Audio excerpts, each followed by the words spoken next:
do want to start this meeting off before we call it order with prayer. And I'm going to ask Commissioner Sayer if he'll lead us in prayer. Sure. Let's pray. Lord, we just thank you for this day that you've given us.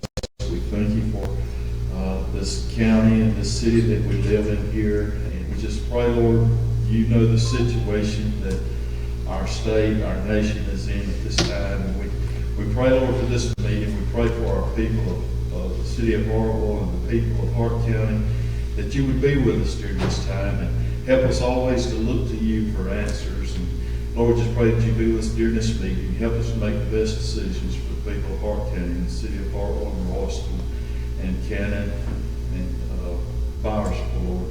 In your name we pray. Amen. Amen. This time I'd like to ask everyone to stand for the Pledge of Allegiance.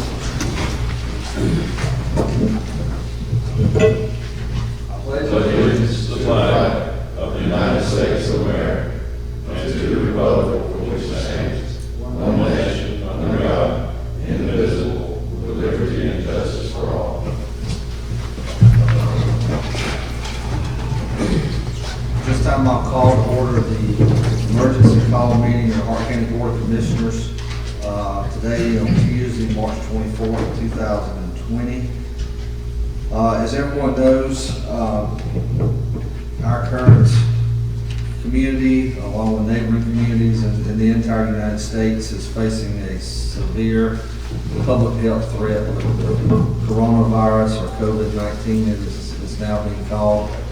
Not only is this a significant threat to public health, it's also a significant challenge and threat to our local economies, local businesses, and we all know what's going on nationally with our economy. We see what the stock market's done.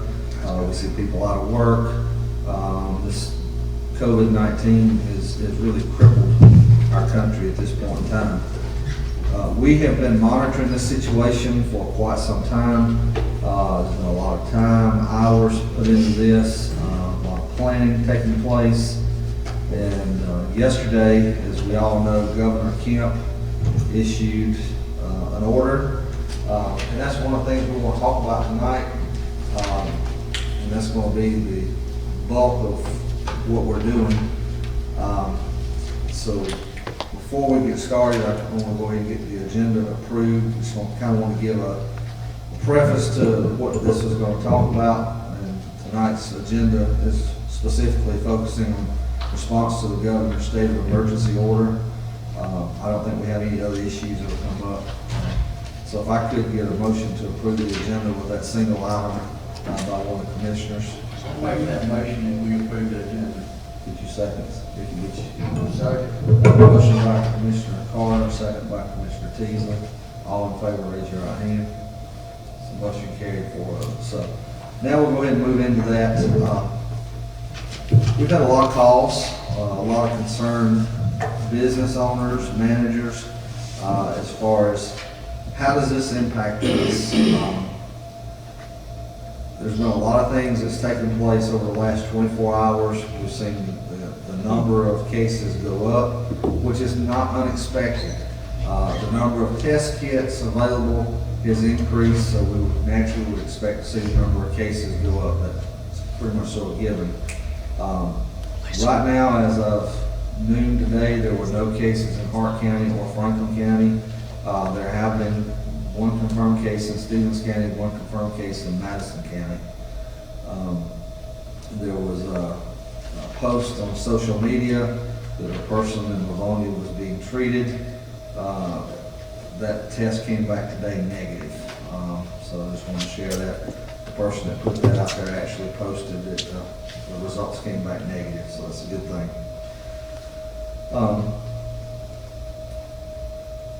We want to try to get some clarity or give Hart Countyans clarity on some of the things that was in the governor's order.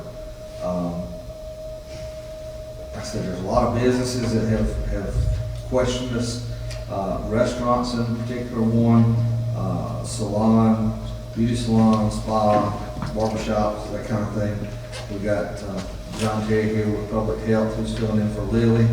Appreciate him being here. He's gonna be here to kind of answer questions, and we've got representation of from all the municipalities as well. We want to make sure that the mayors and municipalities were part of this meeting. And I apologize for the format. If you look at it, you see everybody's spread out. For those of you watching at home on YouTube or watching it later, we are trying to conform to the order authorized by Governor Kemp yesterday on gatherings of 10 or more being at least 6 feet apart. So with that being said, I guess what I'm going to do is just kind of turn this over to Walter, and let's start going through the emergency declaration that he has put together. This is kind of going to be like a work session type meeting as we work through this. There may be some changes. We've been through this draft. I know Joe and I have one time, but I will make sure everybody has input into this, and we'll see where we go from there. So, Mr. Gordon. Thank you, Mr. Chairman. Just at the outset, I want to express my appreciation to the members of the Board of Commission and to the mayor and city council of the several municipalities that are represented. I express my personal appreciation to you for treating this matter with the seriousness which it requires. I know that none of you in this room, if any of you in this room could change this situation, you would. And that no one in this room wants to do what we're about to do. But this is a time that is an extraordinary time, and it is a time that deserves extraordinary remedies. I also want to tell you how fortunate I think Hart County is, and that we have, as a county administrator, a director of our emergency medical service. Tara Partain is eminently skilled in emergency management, and I just think we could not be in a better position to handle local emergency matters, and my hat goes off to him and to the man who taught him what to do, Dan Jurgen.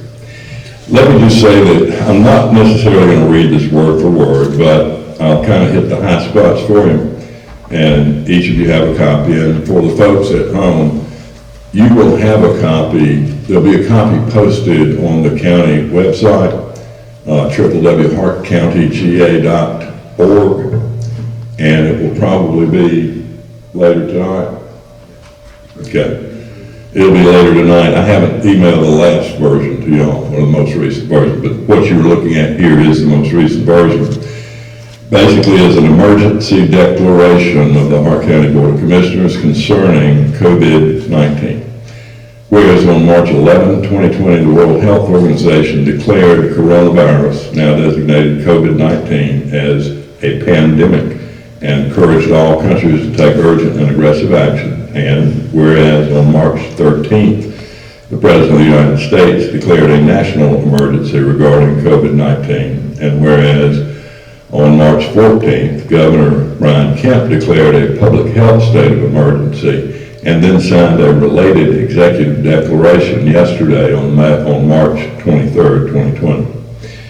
The number of cases of COVID-19 in Georgia continues to rise and warrants the declaration of a state of emergency pursuant to Georgia law. The Georgia Department of Public Health has determined that it is spreading throughout communities, and it requires that the implementation of certain restrictions are required. The ordinance also recites that the Hart County government has previously closed certain public parks, gyms, and recreational facilities, and has already limited access to county buildings and offices. And whereas elected officials have encouraged elderly citizens, like myself, to remain in their residences, businesses, and businesses to allow employees to work remotely when possible, and citizens to maintain social distance, meaning a distance of 6 feet between others, and to avoid large gatherings. Whereas Hart County benefits from a strong and diversified local economy And the economic stability and viability of our community depends on the ability of commerce to flow. Many businesses have taken proactive measures to protect public health and protect their workers while innovatively providing essential goods and services to our citizens. This declaration is intended to flatten the curve of COVID-19, protect the health of the local workforce, and ultimately to minimize the long-term economic impact to businesses. It is authorized by state law, which is cited here. And then this begins the declaration itself. It is hereby declared, that's a typo I'm going to have to change.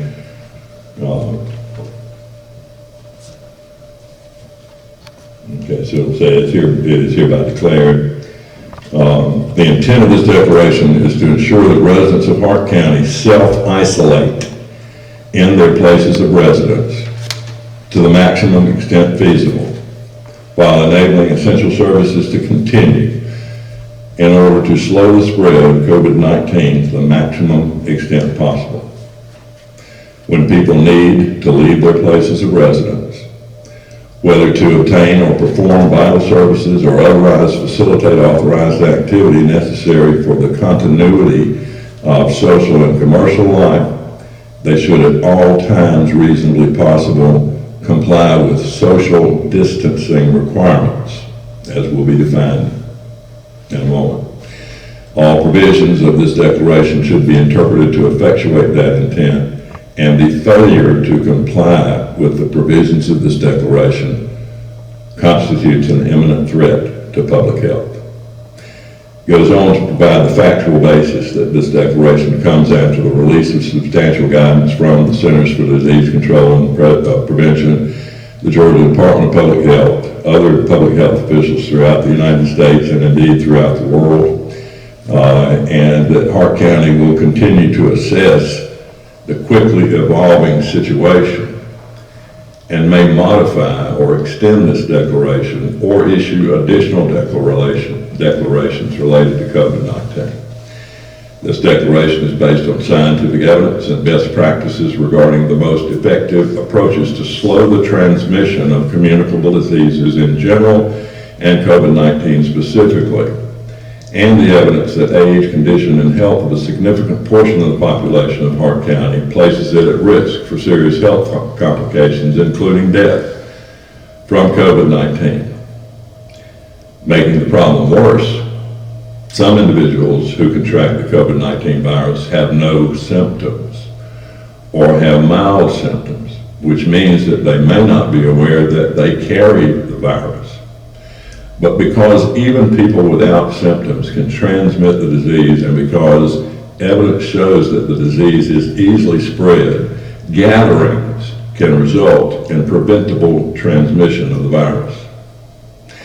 Scientific evidence shows that at this stage of the emergency, it is essential to slow virus transmission as much as possible to protect the most vulnerable and to prevent the healthcare system from being overloaded or overwhelmed. One proven way to slow the transmission is to limit interactions among people to the greatest extent practical. By reducing the spread of COVID-19 virus, this declaration will help preserve critical and limited healthcare capacity in Hart County. This declaration is also issued in light of known confirmed cases of COVID-19 in Northeast Georgia, including an increasing number of suspected cases of community transmission and likely further increases in transmission. Widespread testing for this virus is not yet available, but is expected to increase in the coming days. This declaration is necessary to slow the rate of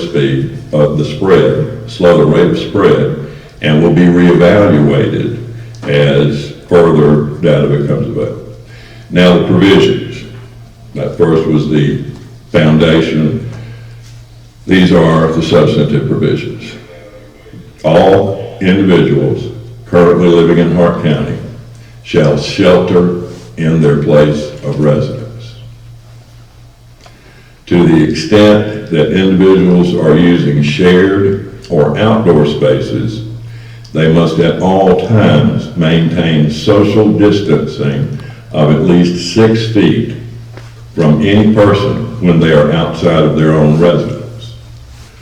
All persons are strongly encouraged to leave their residences only for essential activities, to operate essential businesses, or to perform essential government functions, all of which are defined in this declaration. All businesses with a physical presence in Hart County, except essential businesses, are required to cease all activities at facilities located within the county, except for minimum basic operations as defined in this declaration.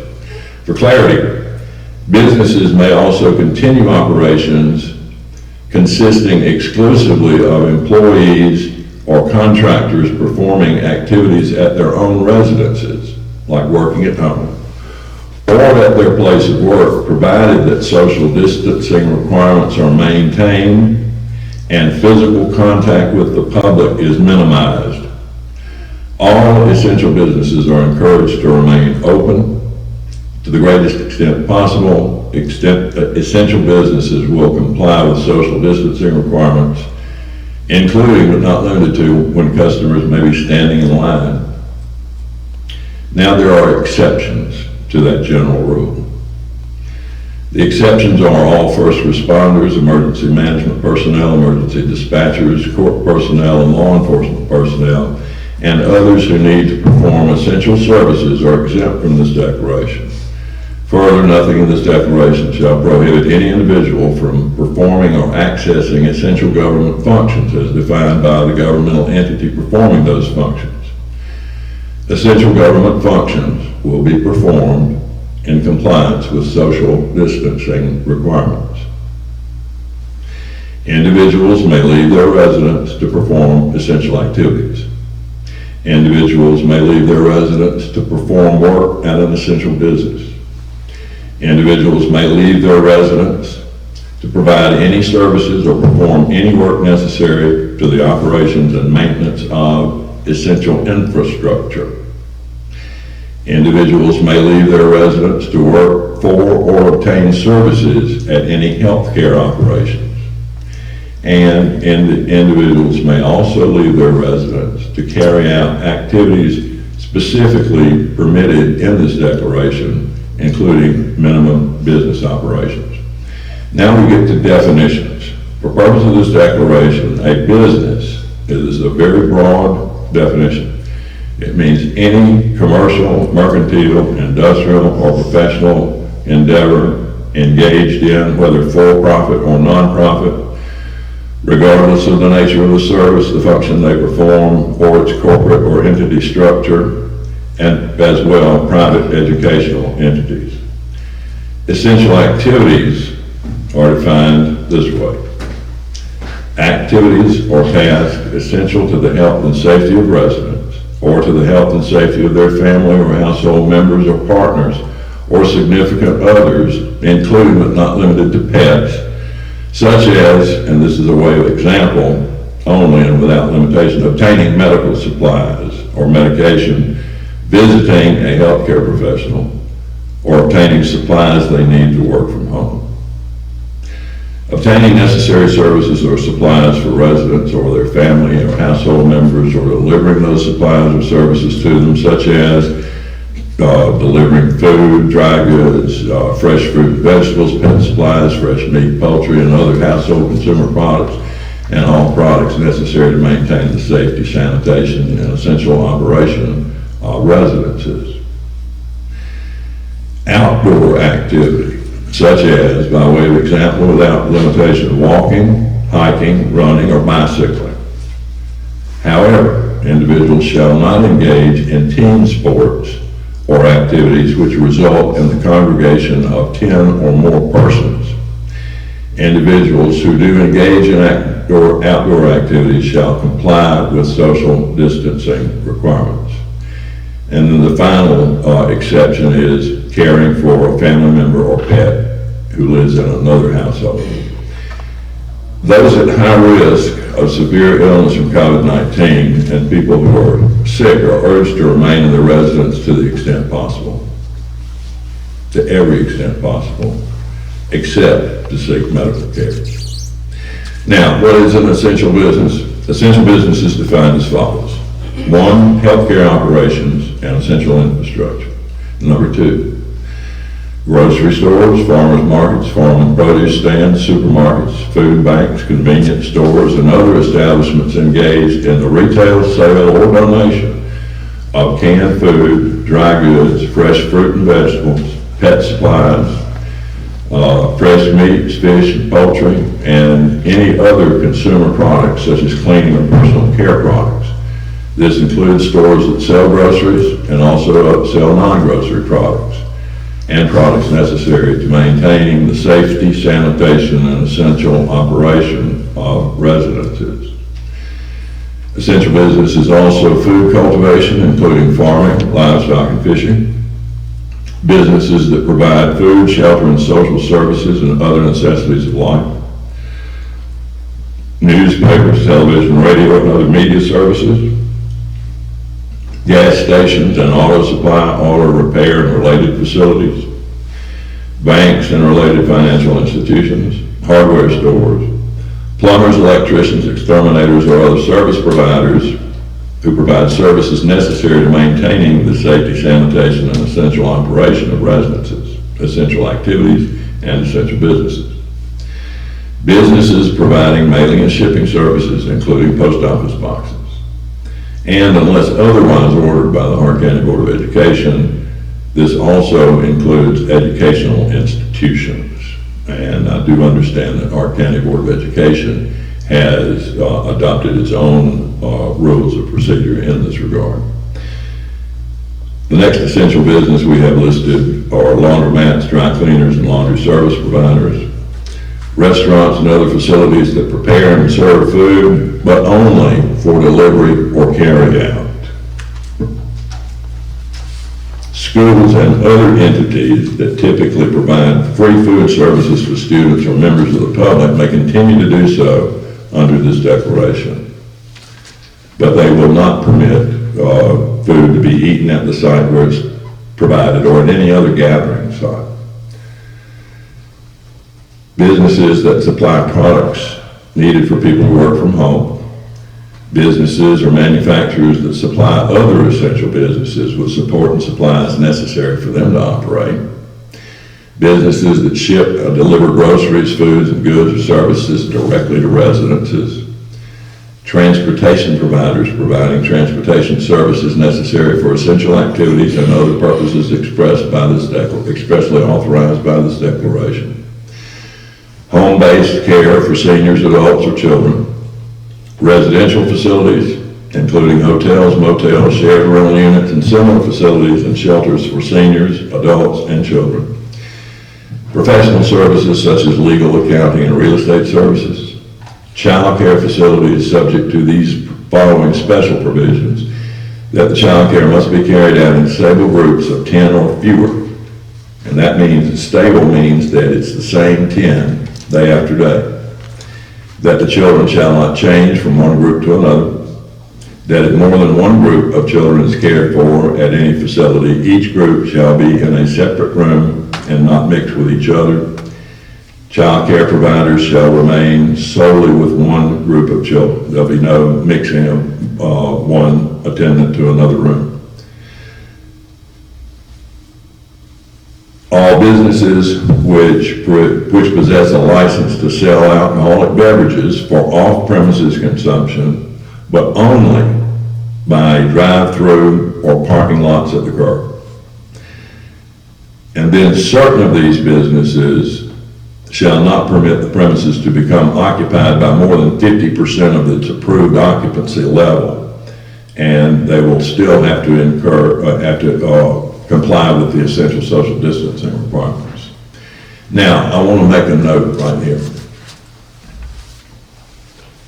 The inclusion of a business in the definition of essential business does not mean that it must remain open. That is the choice of the essential business owner. If, however, it is open, then these procedures do apply. Essential infrastructure, that definition is public works, construction of all related activities, water, sewer, electrical, road, public transportation, solid waste collection and removal, telecommunication systems. Again, providing that they carry out those services in compliance with social distancing requirements to every extent possible. Now the definition of essential travel. That means any travel related to the provision of or access to essential activities, essential businesses, essential governmental functions, or minimum basic operations. Travel to care for elderly, minors, dependents, persons with disabilities, or other vulnerable persons. Travel to or from educational institutions for the purpose of receiving materials, for distance learning, for receiving meals and other related services. Travel to return to a place of residence from outside of Hart County. Travel required by law enforcement or court declaration. And travel as required for non-residents to go back to their place of residence outside of Hart County. Individuals engaged in essential travel are expected to comply with social distancing requirements to the greatest extent feasible. Healthcare operations. They include clinics, dentists, pharmacies, other healthcare facilities, healthcare suppliers, home healthcare services providers, mental health providers, and any other related or ancillary healthcare services. It also includes veterinary care, all other healthcare provided to animals. And this exemption will be construed broadly to avoid any impacts on the delivery of health care as broadly defined. Healthcare operations does not include, however, fitness or exercise gyms or similar facilities. Minimum basic operations are defined as the minimum necessary to maintain the value of a business's inventory, to ensure security, to process payroll and employee benefits or related functions, and to maintain necessary activities to facilitate employees of the business being able to continue to work remotely from their residence. Residence means single-family dwellings, duplexes, apartments, dormitories, hotels, motels, shared rental units, and similar facilities. And then the special distancing requirements means maintaining a minimum distance of 6 feet from other individuals, washing hands with soap and water for at least 20 seconds as frequently as possible, or using hand sanitizer, covering coughs or sneezes into the sleeve or elbow, not into the hand, regularly cleaning high-touch surfaces, and not shaking hands. That's a tough one for me, but no handshake. These modifications of interpersonal conduct are necessary to combat the spread of COVID-19. Now we go to individuals who have tested for COVID-19. And there are a few who have been tested, and as the chairman pointed out, no one has tested positive to date in Hart County. Any individual who has tested positive for COVID-19 or has been released from a hospital or other healthcare facility pending the results of the test for the virus is required to remain in his or her home for the duration of this declaration or until they receive confirmation that the results of the test were negative. Individuals subject to the provision of this declaration, however, are authorized to travel to and from appointments with health care facilities. The enforcement of this declaration. The County Administrator of Hart County is directed to utilize available resources, including public access channels, newspapers, television, or social media, to educate the citizens of Hart County regarding the imminent threat to public health posed by COVID-19. It is acknowledged that Hart County does not have the personnel or resources to constantly monitor and police distancing or gathering limitations or shelter-in-place requirements for everybody. The Hart County Sheriff's Office is authorized to cite individuals and businesses deemed to be in violation with any provision of this declaration. What that paragraph fundamentally stresses is that you have to be the one to enforce this in your own surroundings. Any violation of this declaration, whether by individuals or businesses, shall be subject to the general penalty provisions outlined in a certain code section of the Hart County Code of Ordinances. Agents of the Hart County Board of Health are also authorized to cite individuals and businesses deemed to be in violation with any provision of this declaration, and to take such other actions deemed necessary, such as suspending various permits issued by the state or local Board of Health. The one that comes to my mind immediately would be if a restaurant were to stay open and not just for delivery or takeout, then I don't know exactly what the health department would do, but they would be authorized to revoke the food service permit. This declaration will become effective at 6 a.m. tomorrow morning, March 25th, and will continue in effect until midnight on April the 10th, or until it is extended, rescinded, superseded, or amended in writing. Copies of this declaration shall promptly be made available to the Hart County Administrative offices, posted on the Hart County website, and be provided to any member of the public who requests a document of this declaration. Now, should you wish to request a copy of the declaration, we would suggest and ask that you do so by email so that we can send you a digital copy and you do not have to go outside your house to get it. And then the next paragraph is severability. That's a legal provision. I'm not even going to read all that. That means if anyone or any part of this resolution, if somebody sues and wants to have it declared invalid, if the court does declare it invalid for any reason, then the rest of the ordinance is still in place. We just strike out that part. And then it ends that it is so declared, that's another error, so declared and ordained this 24th day of March.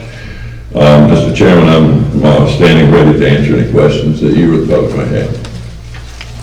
Basically, just before we get started, this is kind of a model. Obviously, if there's things in here we probably want to change.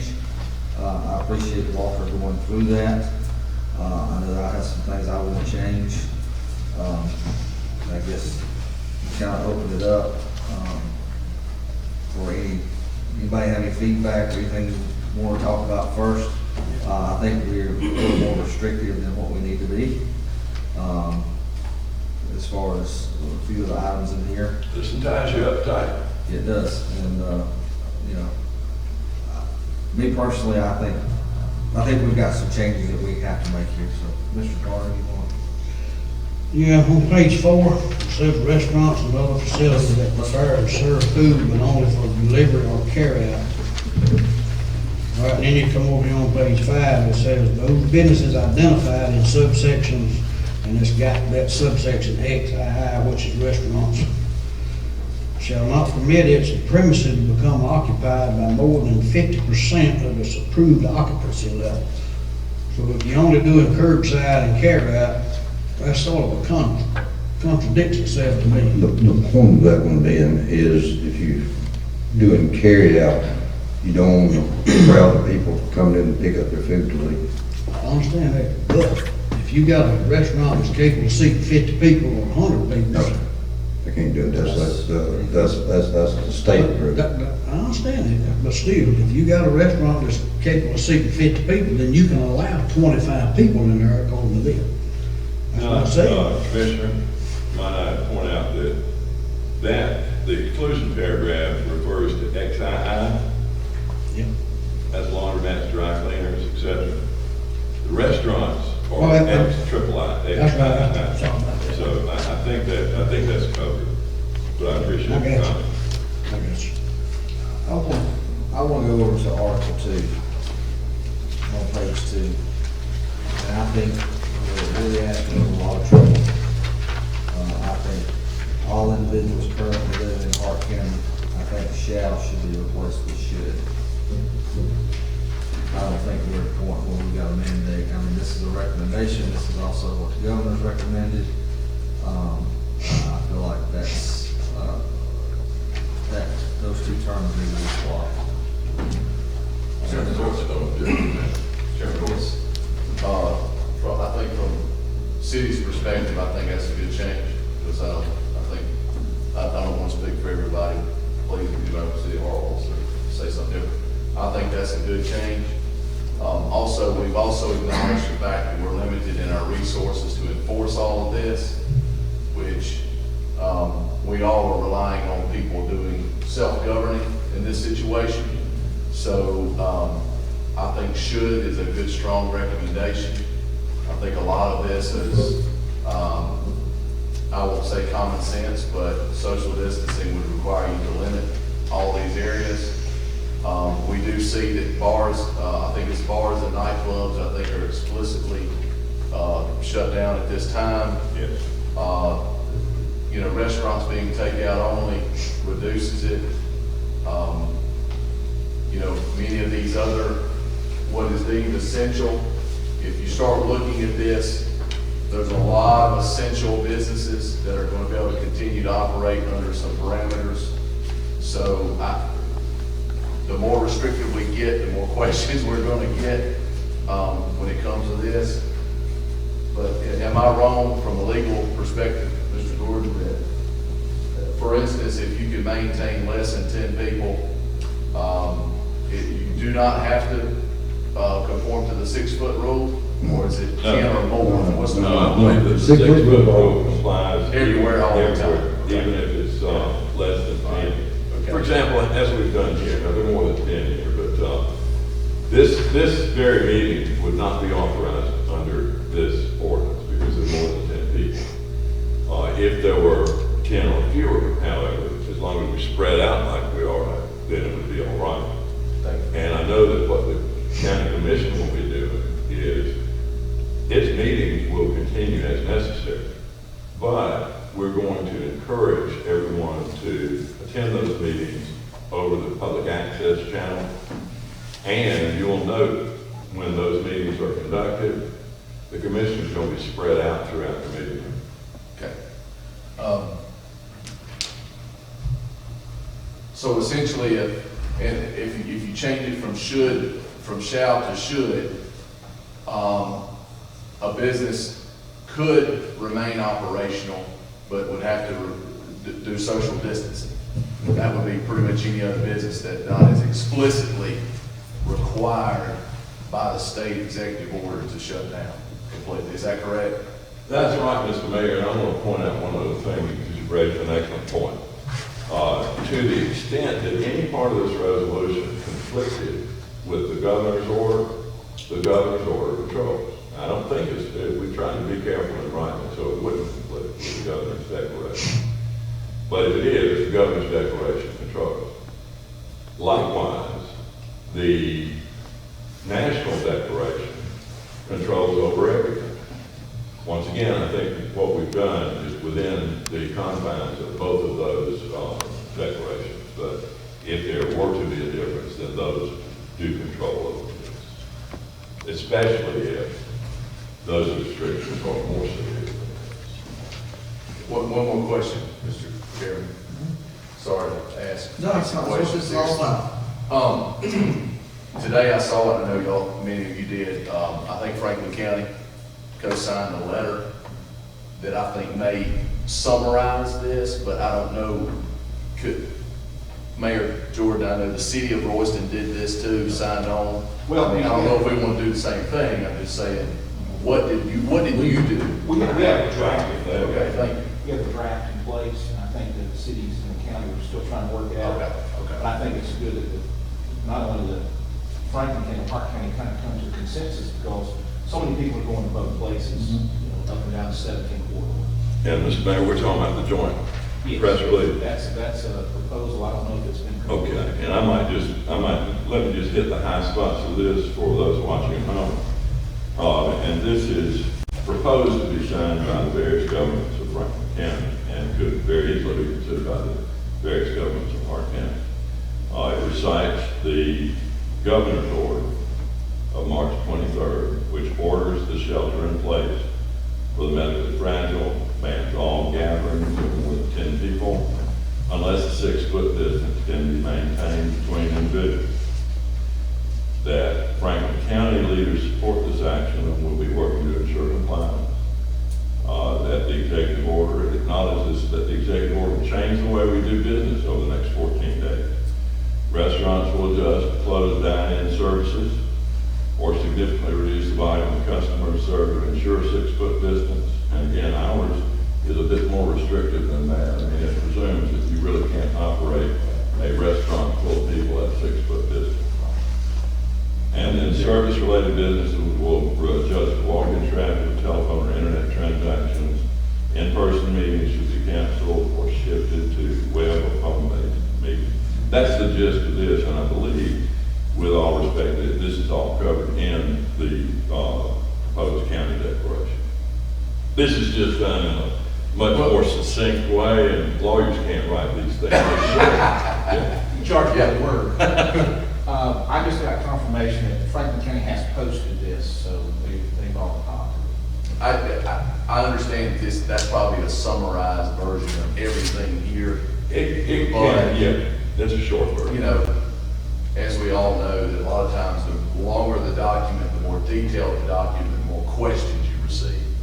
And that's what And that's what we're up against now. Yes, sir. We've got all these questions that are coming up, and unfortunately, we want to give everybody an answer. The problem is, what was done at the state level was vague. So, you know, and that kind of goes with home rule as well. And that was the whole purpose, of trying to get people some answers so that they know what's going on. You know, one thing that we took a lot of flack for, because it was a recommendation, was Hartwell Speedway racing Saturday night. We took a lot of flack for that. But there was nothing that said that they couldn't do that. Now, this week, they're not gonna be able to do that. They're voluntarily doing it themselves. But if we adopt this, then that, you know, that ceases to happen. But the promoter has worked with Terrell and the board, and, you know, there was no issues. It was very clear communication back and forth. They did take steps to limit interaction as best they could.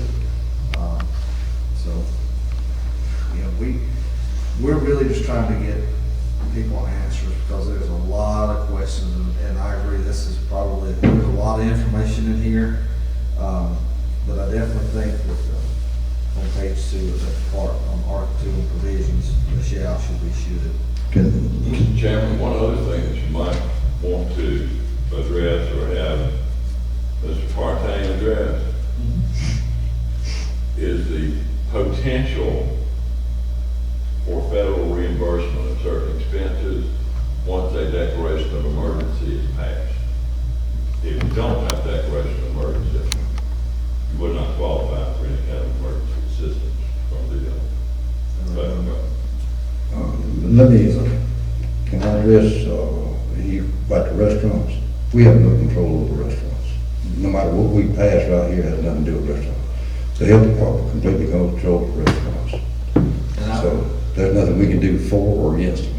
That's a state law they got on. And that's one of my notes when we get to that. I think that part should be stripped out here altogether, because that's strictly under public health, and that's not necessarily under Hart County. And to be honest with you, public health has jurisdiction in all of this. Couple of questions real quick. How are we going to, again, people are calling us, asking us, how do we do this? And how do we have social distancing, 6 foot, in a gas station, a laundromat, and a childcare, letting so many children per room? That's gonna be up to the business owners to make that happen. That's way for the child care. It's up to the business owners and then to the patrons. And, you know, people who go into a convenience store, for example, to make a purchase, or a grocery store, they need to exercise good sense and stay at least 6 feet away from people. So if somebody expels or sneezes or coughs something out, they won't be in range of it. So it's largely a self-governing thing. Nobody's gonna be going around measuring tape, measuring the distance between people. What you asking for is that people are police or staff. That's right. I was on a location today that had tape on the floor from the cat litter. Oh, really? And look at what the health department came out with, pretty specific there, that if somebody comes to pick up an order, there can only be 10 people in the restaurant to pick up an order. And the restaurant has to have a line that has 6-foot markings, so that people know what 6 foot is. In society, that's pretty wild. What 6 foot is. Mr. Gordon, can the county and the city, I guess, both, can you adopt the state of emergency without adopting a document that is so explicit as this? There is not Just a question. I understand, and I appreciate the question. There would be no point in that. It would have simply declaring that we're in a state of emergency really doesn't mean very much. What it would do, from a practical matter, it would, when a declaration of emergency was made, without anything further, then I believe that it would trigger the application of a certain state law found in Title 38 on emergency management. And that is largely state procedures. The thing about this one, I mean, if there's something that's truly objectionable, it needs to be taken out. As the chairman pointed out, and a couple of other folks who've spoken, people want guidance in this. They want guidance. Now, if somebody wants to say, you telling me I can't get within 6 feet of somebody? Well, the answer is yes. But are you telling them that if they get in 6 feet of it, they're going to get hauled off? No. It's just a common sense thing. Mr. Gordon, I have a question. You've listed a lot of essential businesses there. I mean, that, however, could there be one that's left off, and is there a provision if one is left off that could be? Yes. You have the authority to amend or withdraw, take back, rescind, change any one of these provisions. You have the authority to take it all back. And remember that this authority is limited to basically tomorrow morning through midnight on April 10th, which is the same day that the governor's declaration expires, unless it is extended as well. So it's a short-term thing, unless the circumstances and common sense dictate that it's extended, then you're able to do that too. Mr. Gordon, two more questions. I'm sorry to ask too many questions. All right. We have manufacturing in our city and in our community. They obviously have more than 10 people in the building, but I'm sure they can maintain the 6 foot threshold most of the time. Is there anything explicit to our manufacturing that Yes. can or can't? So, We've had some discussions with some manufacturing today. There is a provision here where they can ask to be exempted from this, depending on whether or not they're essential or whatever. And there's a list of things that it would fall under. For example, military contracts, that would be exempt from. Something that's a pharmaceutical, for example, it's the same situation. But they would ask for that.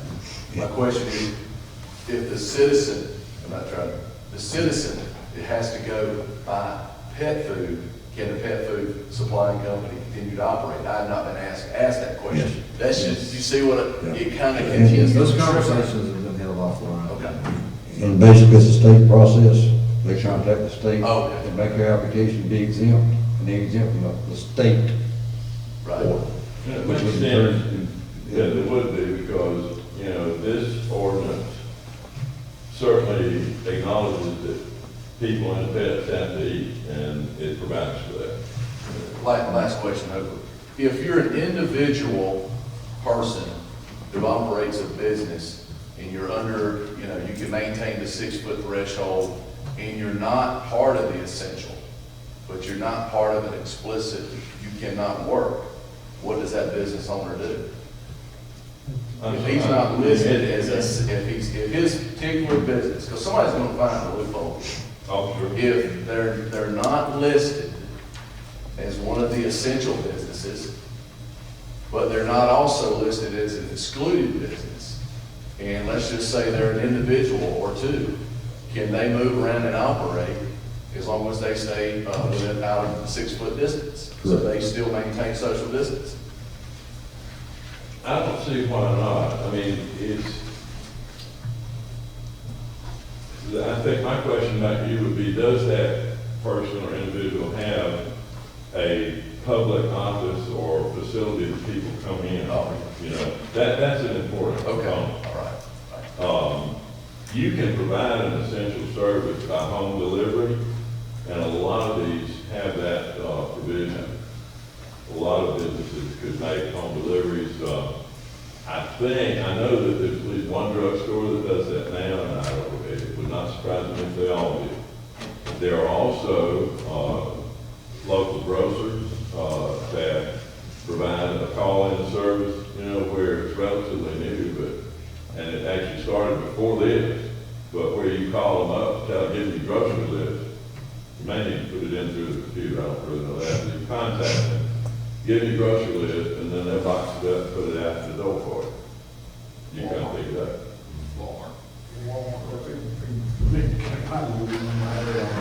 Brian's question is a little bit, because some specifics. Clothing stores, art supply stores, furniture stores, they're not part of the essentials. But as long as they're maintaining the less than 10 and social distancing, are they affected, and how?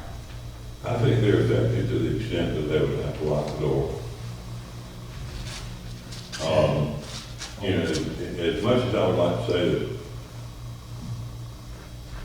art supply houses and other things like that are essential, I don't know that I can make that logical leap. But again, if just because there's something that is here or not here, that doesn't mean that it is or isn't an essential business. We've described the essential businesses with examples. We've provided other examples that can't be continued to be open. I would hope that the owner of any business affected by this would make a thorough and well-reasoned decision as to whether or not their services are essential. The other thing that I'll say is, you can be open 24 hours a day, and if there's nobody out shopping, they're not going to come to it. And that may be what a lot of people find, is that there's not anybody coming out. If you limited it to 10, if that business owner limited it to less than 10 people, they could still comply, could they not? If they had any concern about it, and I realize that they may, I think they could apply for exemption from it. But you do have to be careful in limiting exemptions, because otherwise, I don't want to say everybody, but there'd be a lot of people who want to be exempt. And if you could get to the point of exempting so many that you might feel like it's passing. I got something to say. A lot of your art stores and stuff like that has educational classes teaching art, stuff like that. This here allows for educational classes. That might be taking a big leap, but it says education That's taking a classes. huge. I think what the Chairman Dorsey kind of alluded to, a should instead of a shall opens up to a lot of self-policing, which we are in America, you gotta self-police yourself. Now, if you are exempt, I mean, if you are a mandated closure, there's no getting around that. But the others, you gotta kind of find the line. The problem is some of these businesses, in order to perform the service that they perform, they can't keep that 6-foot distance. Right. I mean, like the salons and Oh, yeah. barbershops, I mean, it is what it is, and I don't know that there's anything we can do. I mean, I think the governor's order makes that clear that those are And, impacted. the governor's order supersedes this, and somebody doesn't want to comply with this, they still got to comply with the governor's order. I do think that there's going to be a decrease in foot traffic in businesses, in all businesses, just like it or not. I think it already is. A decrease. And the other thing that I think comes into play here, to people who want to interpret the law on their own, and they want to say, well, I'm essential, or you can't make me shut my business. Think about the possibility that because your business is open, somebody gets this disease, it's going to be on you then. So I would just be very careful to think about things like that. The issue about salons, the state's gonna regulate that through that agency. Licensing. Licensing. So I don't know if somebody needs to get on the phone and talk to some folks with the state, say, maybe you need to add salons. I've had a number of questions in Royston about that. My response is, right now, we don't have anything in place, but it makes sense that you can't operate if you keep your 6 feet from someone. You can't give a remote control haircut. That's right. What if somebody modifies their business, like there's a salon that sold paper products or masks or gels or something like that?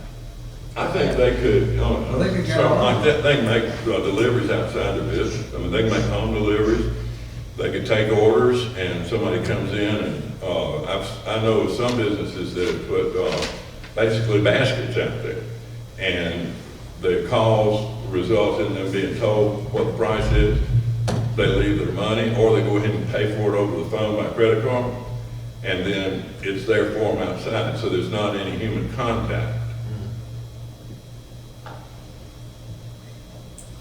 Chairman Dorsey, I think that no matter what the outcome of this meeting, what changes are made to this document right here, and it needs to be posted, as you have already said that it would be, but I think maybe a clarification of this document similar to what has happened in Franklin would be a good idea. Posted, and put a summary up too. Exactly. You know, Something in a more layman's term, there's a lot of legalese, excuse me for saying There it that, is. but in this, but a document in a layman's term that is also posted, I think would be a good idea at this point, to help the public to be more readily understanding of what we're asking them to do. I don't have a problem with it either. But when I was just going through this, I mean, I kind of like us to walk through it and to see, do we want to continue down this path, or do we want to change directions, or what's kind of the consensus here? I mean, the whole thing is to try to get clarity so that people know. That's the problem we're dealing with. The issue here is this is not something any of us have ever had to deal with. And it's constantly evolving, it's constantly changing. The media has done in my opinion, a poor job in how this has been communicated. And I'll be the first to say, the thing that really opened up my eyes was we were on a conference call yesterday, and there's a presentation, and it was showing mortality rates. And when you get to the 80+ age group, about 15% mortality rate. There are a lot of 80-year-old people out here that are in better health and better shape than some 50-year-olds. And you start looking at that. If you get to the 50 age group, it starts climbing to the 60 to 69, and the 70 to 79, and the 80 up. I mean, that was alarming, I'll just be honest with you. you know, there's other things that we have that, and I know they've done this on their own. I don't think we really cover this in here, funeral homes. Funeral homes is a place where one of these things started in Albany. You know, I think they're self-policing what they're doing now. I haven't spoken to any of them, but from what I've heard, but that's one place where there's definitely a lot of contact typically with, you know, family members and friends, and it's just unfortunate that we have the situation that we have. You know, Mr. Chairman, the one funeral I'm aware of, you know, in like the last few days, is all really became much larger. It was a great service, and people were encouraged to, you know, as hard as it is at a funeral, they'd be encouraged to stay away from each other. In Albany, Georgia, the hottest spot for population in the state of Georgia, all of that whole outbreak originated from the funeral. All. When I look at page 3, and this is just some of my thoughts, and I kind of want this under exceptions on 4, I think we need to strike B through F since we're making this a should.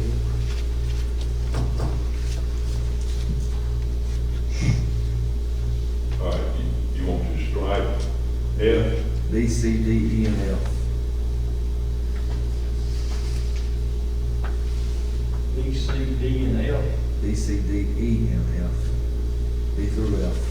Now, that is under exception, so if you strike those, it means then that individuals can't leave the residence to perform essential activities. We're saying that they should we're saying that they should self-shelter. We're saying shelter. We're not saying that they shall. So if they should, that means they can basically come and do as they please. Why would you want to strike those? Yeah, this makes it real clear that people can leave the residence to perform essential services, business, and essential infrastructure, and healthcare. I think those go with shall. If you go with should, there's no reason to have those. But if you don't, I'm sorry, if you don't have something like this, then nobody's gonna pay any attention to it. That's my opinion. That's what I'm saying. I definitely see it well, should and shall. But how are we gonna tell a furniture store they have to close? I'm still unclear on that. What are we doing? I think Again, the enforcement is largely by the state health department. That is who everyone will be looking to for enforcement purposes. And as a practical matter, the governor of the state will exercise significant power should he choose to. We're here for the, Sure. maybe he's got some answers for us. Mr. Terry, put you on the spot. Oh, that's fine. Is there a question specific to? For example, Councilman Hicks talked about a furniture store. If they limited the number of visitors to 10 or less, and they maintained a 6-foot social distancing distance, what would be public health's position on that as far as being able to be open or having to close? Right. Right now, public health hasn't issued any kind of closures for any facilities at this point. Governor has, of course, recommended that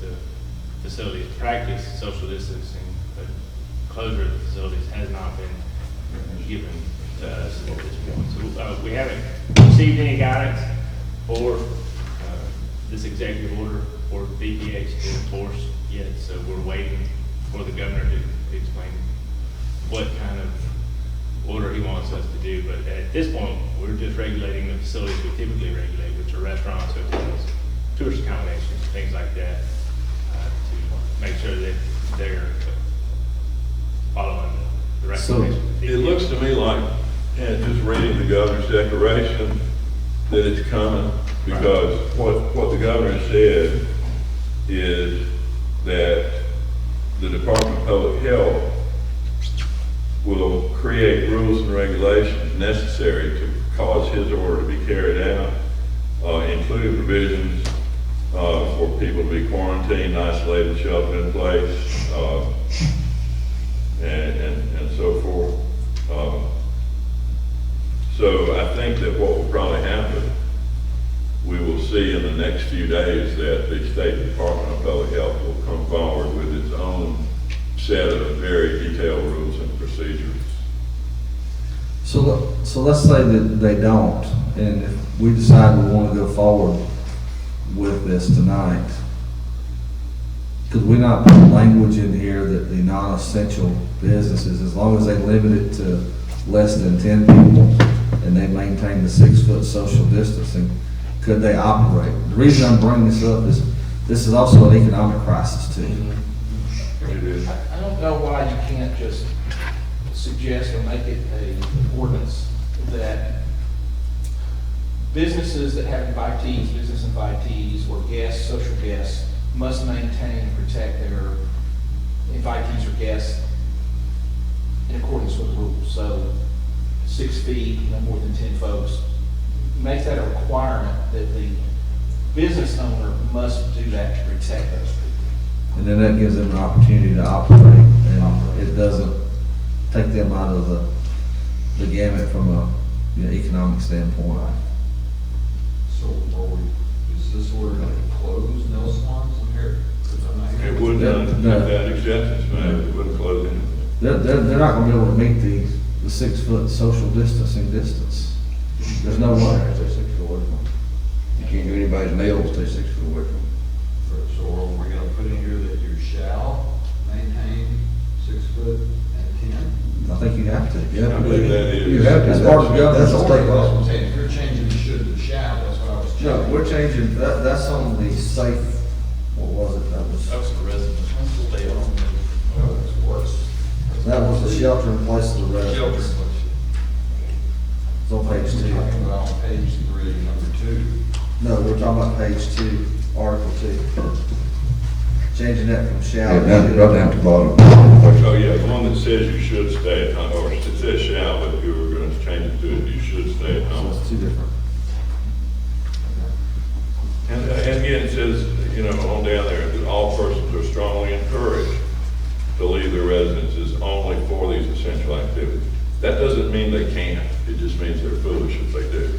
So let's go to page 3, number 2, where you're saying, except essential businesses, all are required to cease all activities at facilities located within the county, except minimum basic operations, so furniture stores, art supplies, clothing stores. You're closing all of those Where does it say that? on page 3, number 2. The very top of the page.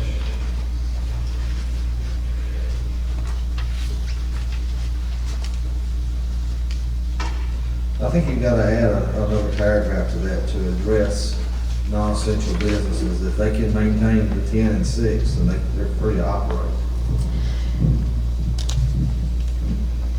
But it don't say furniture stores and stuff like that. But you're grouping, you've got 2 groups, essential and non-essential. And if you take your non-essential and you just list them, you're defining your essential businesses, essential activities down here at the bottom.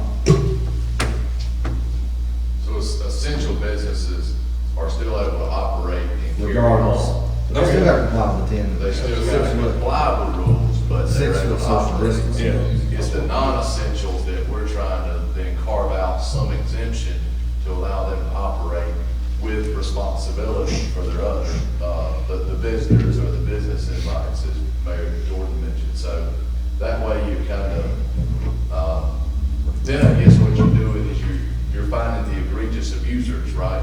Those are the ones that are being irresponsible, that's the ones that you got to worry about. And then you do have those that are actually barred from doing business during this executive order per the governor, which are bars and nightclubs.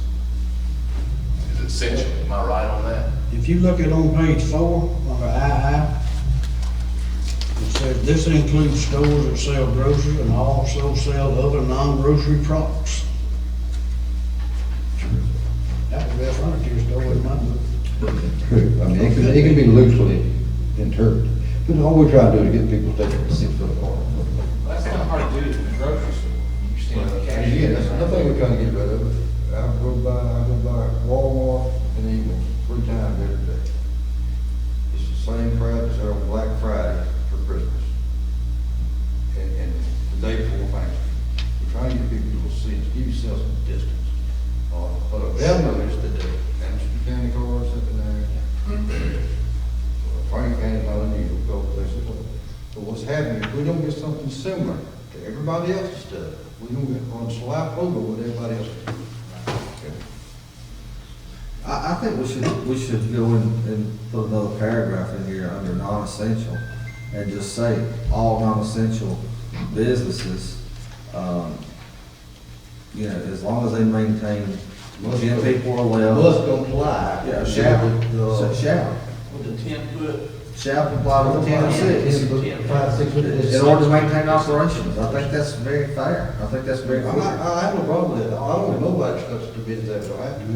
Well, let me just respectfully suggest, if you do that, then there's no point in doing all the definitions of essential businesses and so forth, because if it applies to essential businesses and non-essential businesses, then we can do this in a paragraph. Well, I think My personal opinion on this, in 2 weeks, it's gonna tighten down all over what it is. I think so too. Guys, this ain't gonna 2 weeks thing, 3 into 2, 3 months. Yeah, you could also say at this time.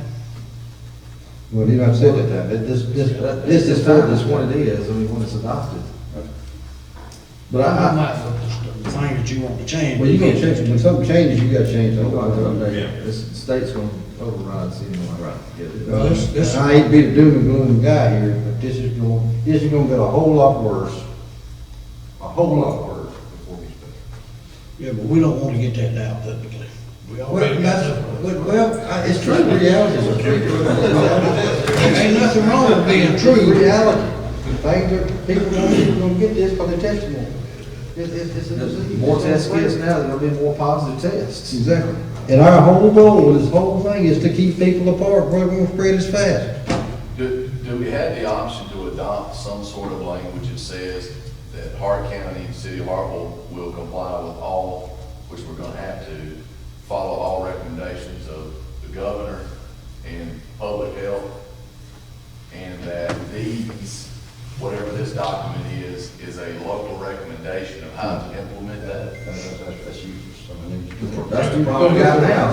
You're all- That's confusing people more by doing it different. We try to be as plain and explicit as we possibly can, so everybody understands what's expected of them. Yeah, that's the problem. I don't want to be more vague than the other. Yes, and that's part of the reason for this, is because both the national and the state government have left it vague, and they've left it up to the local governments to be the bad guys, if you will. And again, with all due respect to everybody, if you carve out non-essential businesses, then there's really no point in doing all this definition of essential business Well, and stuff like that. I think you have to. Because your essential businesses are going to be allowed to have more than 10 in the building. That's the problem. That's where your difference is coming into. That's where the exemption of an essential business comes into play, is they can have more than 10. But they're still supposed to meet the 6 foot social distancing distance. And it's up to them to make sure that happens. So I think you still have to break the two out into 2 separate groups, because the criteria is different for each. As well, if things get stricter, it'll make it easier. To update and make changes. We've already decided what is essential, what is not essential. I mean, I have a problem with putting the non-essentials in, I have a problem with that at all. But we've got to do it as plain and for people as possibly can to make them understand what's going on. I just don't want to see a non-essential business be forced to shut down when they can comply with a 10 and 6 rule, which is. I agree with you 100%. I agree with that. I just want to make sure we protect all our small businesses as best we can. I like that. Well, I think one other suggestion real quick. like to see us require, if I gotta go and pay for something at a convenience store, at a grocery store, the hand sanitizer be available there at the register. It's kind of hard to do that because there's limited supply. Very nice. I got a nursing home that's running out, and I can't get it. But what some places are doing is like Walgreens and Royston, they're giving you paper towels. You can pull a paper towel and you can touch the screens or handle something with a paper towel if you're concerned. But I'm curious. What about wipes? What? Disinfectant wipes. They're just as scarce as. Everybody in panic bought, everybody went out and panic bought so much. There's no, I mean, the supply is there. People have just went, in the year, going out and buying enough stuff to last 6 months. Agreed. They need a week worth of stuff, so we're not gonna keep people from going to the grocery store, ever. So this document essentially could be reworked. Is that what we're saying? Yeah. Because essential businesses should still be listed, but then you add in any other that would be considered not essential, which would be considered non-essential. If they can comply with the 10 and 6 rule, they can continue to operate. Absolutely, that's what it should do. I agree with That's that. exactly how the governor put it out when he joined. But we're going further. We're going further to at least list what is considered to be essential. We've taken, this ordinance is defining essential. Right. And it is capturing a lot of different things. It's stuff people use on a daily basis, things that have, from just survival stuff, from food and beverages to personal hygiene to automotive repairs, to transportation, logistics, mail, things that people use in their everyday lives to survive. The non-essential stuff, these will be more like your electives in high school, your extracurricular stuff, and putting those in here, as long as they maintain the 10 and 6, that takes care of everything from a non-essential standpoint. If they can't meet the 10 and 6, then they can't legally comply with this state of emergency declaration if that's what we do.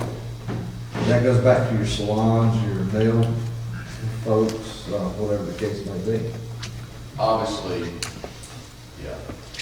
I mean, that's the sad part, it's just that you've got that group of businesses that can't maintain the minimum social distancing, distance that you gotta maintain. I have a feeling, if this thing goes on a long time, there's gonna be some folks need some haircuts and things. But it is what it is, I'm not trying to be funny, but it is. I still don't understand, if I go to a convenience store, how am I gonna maintain 6 foot from that cashier? How is that cashier maintaining 6 foot from everybody that walks in the door? I don't see how that works. I'm just being asked. That's I don't have an answer. That's that store's responsibility. Huh? That's the store owner's responsibility. Well, don't you think that also that it is up to the individual at Yes. some point in time? I mean, we have completely forfeited our common sense here, people. I mean, if you tell me that I can get closer to you than 6 feet and catch something that I don't want, I'm not getting within that boundary if it's at all possible. Right. There's a little bit of individualized self-preservation that's gotta happen here. And Carol and I talked about that, this exact same thing today, about 1 o'clock in your office. And there's a company out there doing something to address that. I'm not gonna say any more about it, but that's all I'll say. But yeah, they're working on Like a shield for the it. cashiers. Essentially, you cannot, if you really think about it, you cannot easily have a transaction without violating the 6 foot. And in this ordinance, Really can't. it wouldn't feasible.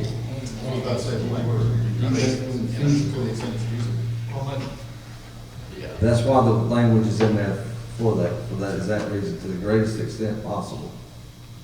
on page 3, the last sentence under paragraph 2, to the greatest extent feasible, about maintaining the social distancing. Because we all know that's a problem. But that's usually a very limited time interaction, not a 20 or 30-minute time frame or whatever the case may be. Unless You can minimize your contact with humans. Well, you can touch the counter, you know, there's all kinds of ways you can contaminate. You can avoid being within 6 feet during that transaction of that cashier. What you cannot avoid is touching the counter, touching the currency, and, or the pen pad, or that kind of stuff. And the money. That's what, the currency, that's what I'm talking about. But you can bring your item to that counter and set it down. If that cashier's paying attention, and should, like they should be, they can step back until you set that down, and then you retrieve it. Then they can retrieve it and do their transaction, so forth and so on. It can be done.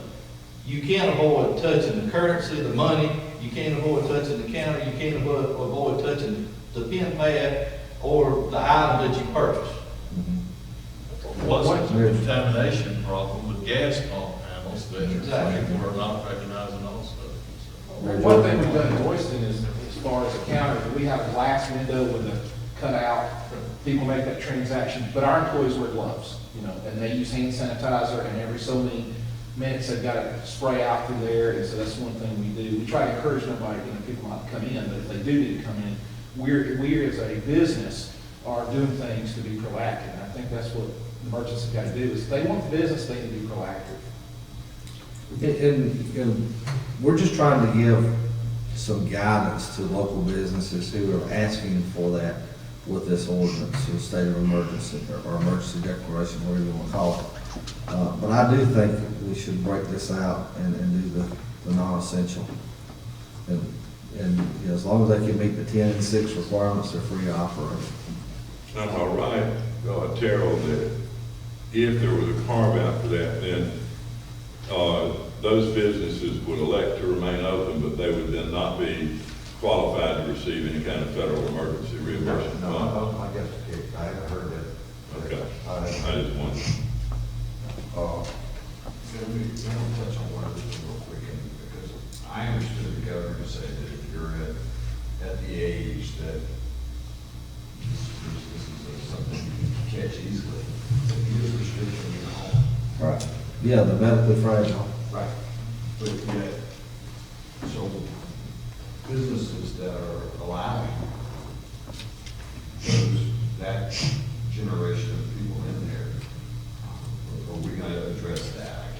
I don't think we can. I think that's where the social responsibility And comes I'm into telling play. you, the businesses are stepping into, you take grocery stores, they're setting aside Early an hour or two where hour. nobody but these people can come in. People not paying no attention. I said, whoa, I mean, I upset Paul, I was going for every one to come out, I should have been there. There were 2 more falling out, should have been in the store.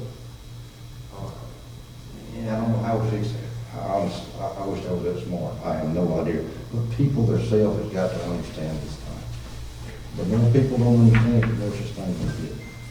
And I'm not trying to be a doomsday, I'm just looking at the facts and the numbers.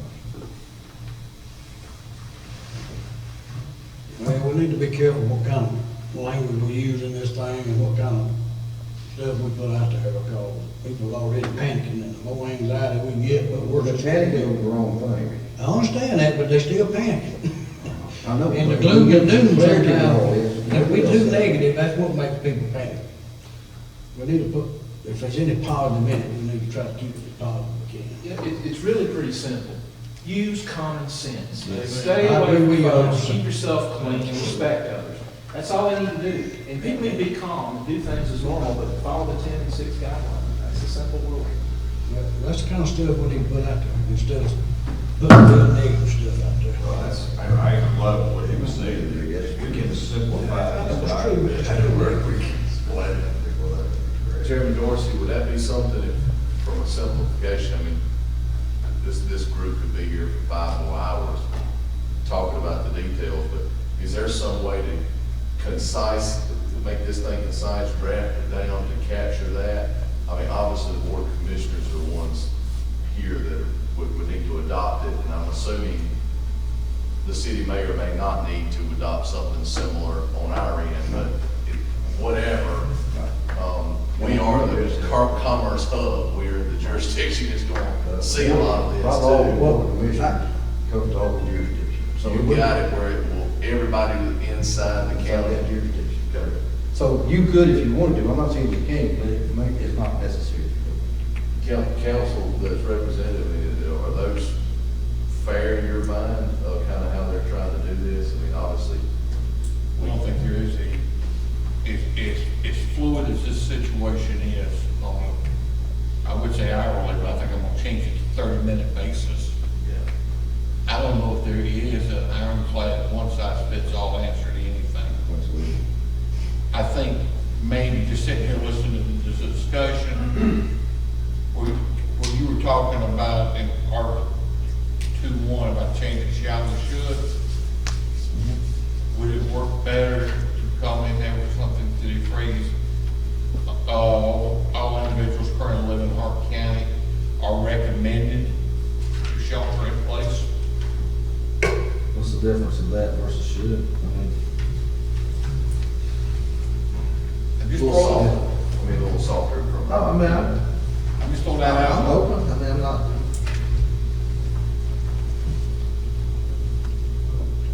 Changing shall to should, I think is the right thing to do. I don't think we need to get, I mean, if we're gonna keep on, there's gonna be no purpose Yeah. for the document if we. Well, the whole Continue to purpose is to solve try it. to get some clarification. Unfortunately, this is a very big, large issue that's not something as easy as one or two businesses or whatever the case may be. As you said earlier, it's something that we've never faced before, and hopefully we never ever will again. But, you know, if we don't, if there's not a little bit of substance here, then we're all wasting our time. If you change that to recommended, people would say, well, that's just a recommendation, I ain't gotta do that. That's right. Okay, all right, I understand that. I've been on every talk show, and we don't say yours. Recommended the same thing. I resemble that remark. Couple things that, first of all, me and you guys are putting all this together, this is absolutely impressive. You get all this detail in here, I think. Well, let me clarify that. I'm a copycat. That's The okay. same ordinance every other county has. Yes. It's actually, it's actually not as harsh as some of the counties. Yeah, we backed off on what the recommendation was. Gotcha. Well, a couple things, so if it's possible, I would love to see the language, like Trey was saying, that those non-essential businesses that can, within reason, maintain the 10x6 rule, have the ability to make that decision for themselves until further notice from the state. So as long as they have that right, I think they should go exercise. And then I'm actually in favor of more detail in the fact that I would rather a bunch of things be included and you provide the information as much as possible to the public. I know there's a lot of legalese here, and I know there's a lot of excess, and sometimes that can be confusing and intimidating, but as a citizen, I would rather see more than less and be able to make my decision based on what's there, as opposed to there being a vague, so that's And that's my all two we're cents. asking. Thank you, you common sense like you George. But my only thing is, if it's feasible, I mean, if we're saying that we start adding in exceptions to the exceptions, and then it gets too, then the language gets too loose, but, so, in my opinion, so as long as businesses, non-essential business have the right to maintain, I think they deserve that right to make that decision. Because I think that later on, the governor, everything's That's gonna gonna, change. just gonna supersede anyways, and you can include. That was one of the things, like we said about that 110 and 6-foot road. One more question, if we do the 10 and 6, how are we gonna do the manufacturing? We're gonna have more than 10 people in the building. That's what the state. That's what we talked about earlier, they can go and get exceptions, but they're gonna have to go through the state to do that, because this is going at the state level. Some of them already have. So we're saying that all manufacturing that has more than 10 people in has to use the most of these are gonna be essential. So the 10 is not necessarily gonna apply. No. Maybe quality building, all in that category, that they manufacture plastic. I don't know how they're. What is that plastic used for? Or anything essential myself. We'd be surprised if it's essential. Chairman Dorsey. Very few things is not essential. Hold on. There exists language that says to the extent that it's feasible, so stay with it. So as a company, you're an essential company, you have to maintain a 10x6, so as long as it's feasible. If it's not feasible, then there's some exceptions to that. Well, and some of the things, like some of the manufacturing facilities, where people go to break, canteens, you know, that's one area that has got to be managed. That's gonna fall under the employer to manage that. I mean, they know what the requirements would be.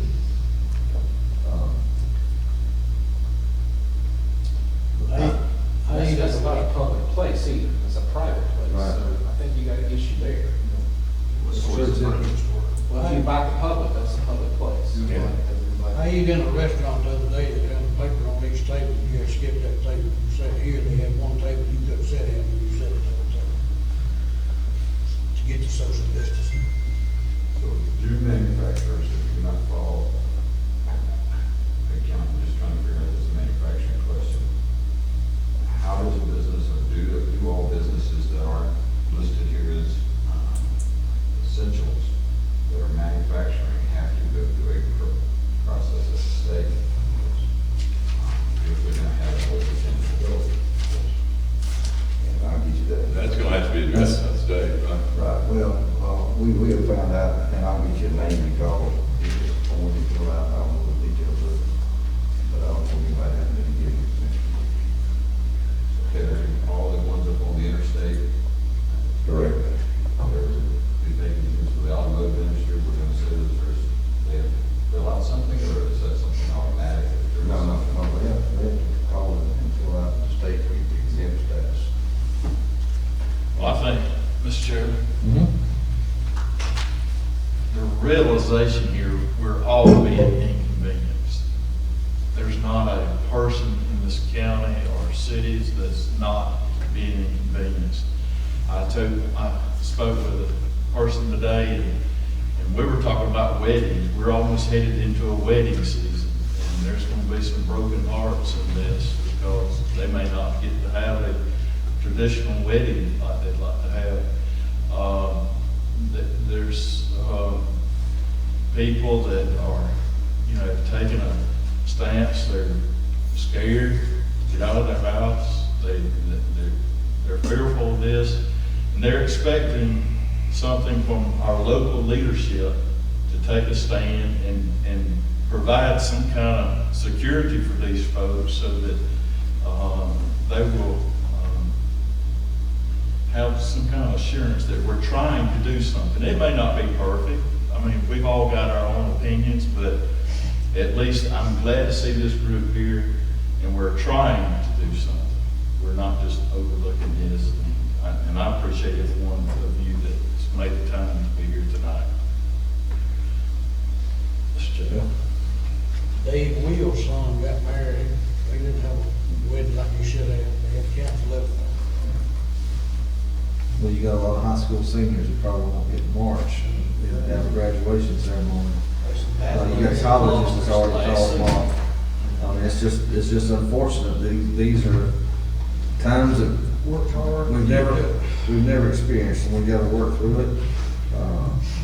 It's, the old saying goes, tough times never last, tough people do. So, we'll make it through this. All right. But see, that's a positive thing. Tomorrow manufacturing, what do they do? If you make this effective tomorrow, if they haven't filled out a form, I would say until you got your answer from the state, you would keep doing what you're doing. Again, if the state tells you no, you're not essential, you're not supposed to. I'm just saying, I don't want us to have that on the state making laws. Make it through the one company. but again, I'm just trying to base this on this document. Right. According to this document, if we change it to essentials and non-essentials, like Joe recommended, I love that concept. If you you've got more than 10 people in the building, you can't operate. All right, those 10 people stay 6 foot. 6 foot apart. Right, those 10 people have to stay 6 foot apart. I'm not talking about 10 people, other ones that 10 stay 6 foot. I don't know how Harry does this and all that. Well, I don't know. I'm talking till you get a positive answer from the state. We can't answer that question for you. That's- Think about it. Would that make this effective? It don't That's- affect manufacturing, right? It does. Well, I thought you said that was state road, state road. No, that's not what I said. What I said was that there is a process where they could apply for an exemption at the state level. And there are multiple reasons as to what that exemption can be granted for. We already have 2 employers, 3 now, that have already got an exemption. So, Who are they? uh, Some of the big manufacturers. I don't think we can We'll say let right that now. public, we'll let the companies decide. Yeah, I think that right now that's, I'm a little slow here, because if you enact this, until a business is classified as a state to be exempt, they have to close. Is that not what this says? Am I missing something here? Now, when we change that from shall to should, That wasn't what you changed. You were talking about people staying at home. This is. Yeah. But did we not already listen in there that the Hart County law enforcement or Hart County itself, and I'm sure that's considered the city as well, are already conceding the fact that we do not have the personnel to police all this. That's So, part of this, y'all, that's we're gonna correct. come- we're not gonna, I doubt we're gonna come raiding in on a manufacturing company tomorrow morning to say you gotta shut down when you start measuring everybody. I mean, Set rules and then. And here's the deal, Trey, we don't have the authority to give that way. It says right here, all businesses with physical presence in Hart County, except essential businesses, are required to cease all activities at facilities located within the county, except minimum but basic operations. That's as clear as it can be. So if a manufacturer can't meet the requirements, well, I think that might be a situation where you list out something for manufacturers. okay, and I'm good with that, but. And then that way you address that. why don't you, Well, can we put in there, why don't you put in there about the, how you go about the exemption? can we put in there until a ruling is made by the state of exemption back for manufacturing? they can continue until a Final ruling, decision until they made by the are, state. yeah, the state makes a ruling on their exemption, they can remain, producing. I think it's If they don't think the state requires it, Until you we try. can't make them do it. But we can never know until they get that final action on the state, they share that by good. So should we put in there that they have to apply for that immediately, or is there a time frame for it? Yeah, I'm saying you got X number of hours, that's my understanding. We've had 3 approved today, 3 hours. So that tells you how long the process is.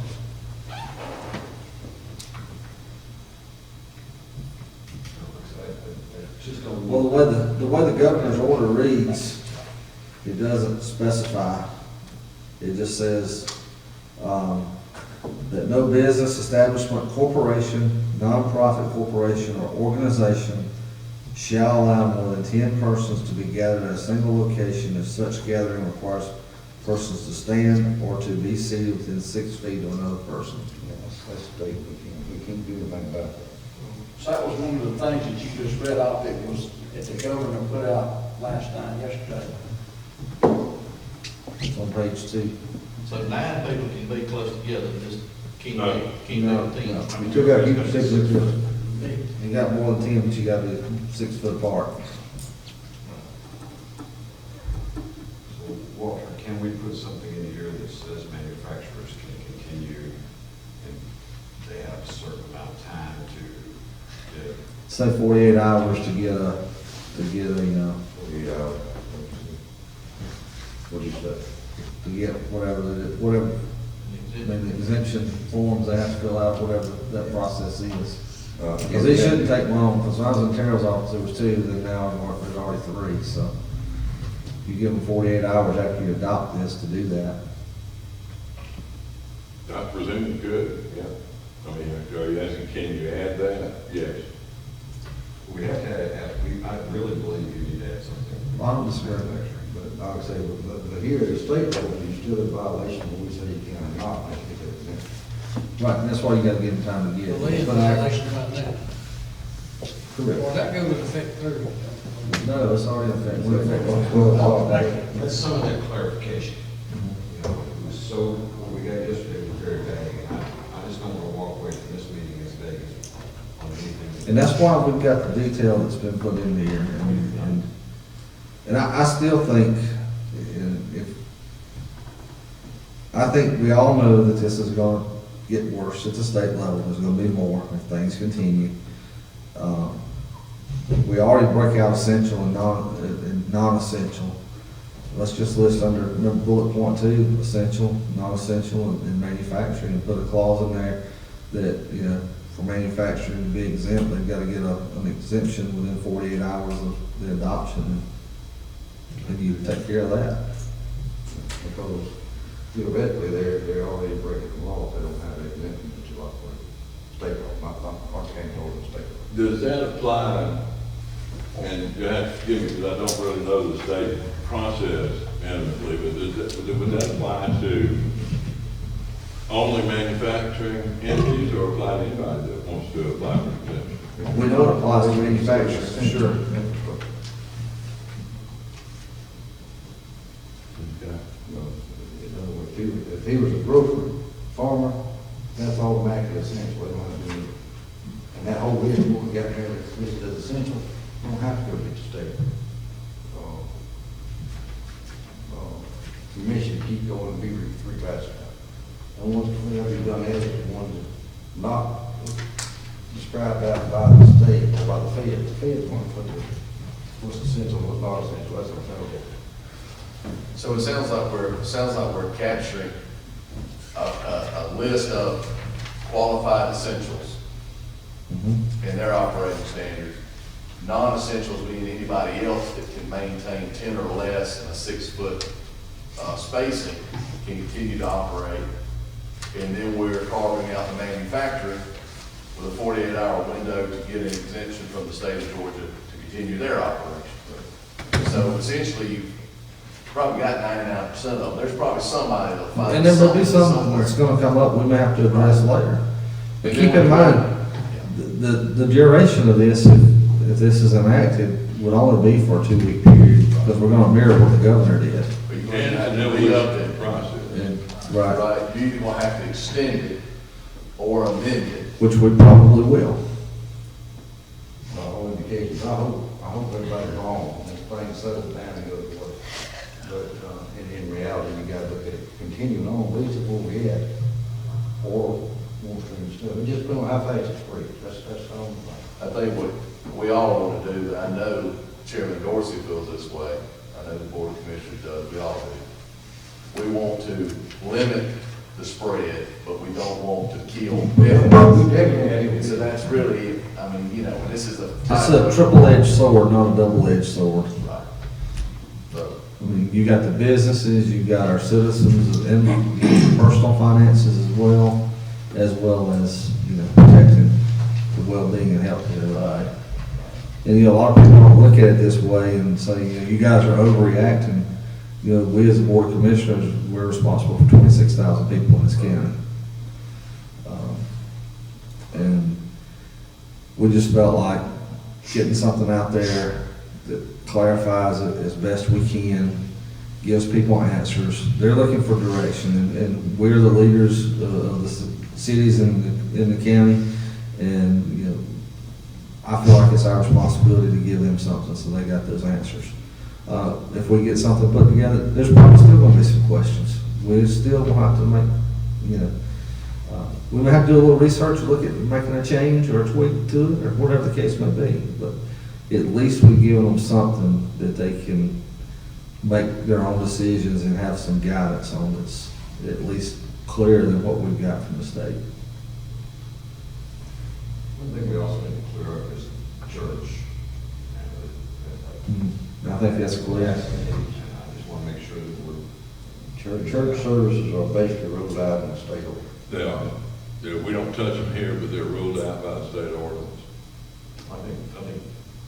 Is there something in this document that we could send out that would explicitly say, please see whatever, or any additional guidance such as the churches? And that's obviously a gathering that's larger than 10, you cannot do a 6-foot spacing or something. And then things impossible, like was like, in a roundabout way, make it real vague, he goes to church under for the 10.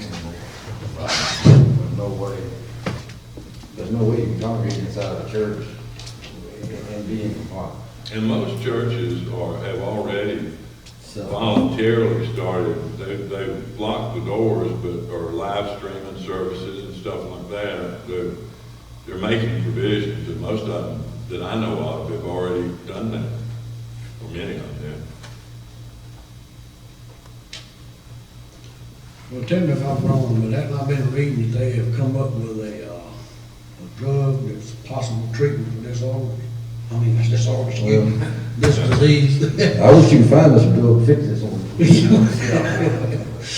But they're doing they're giving some medication out that have been around for years and years.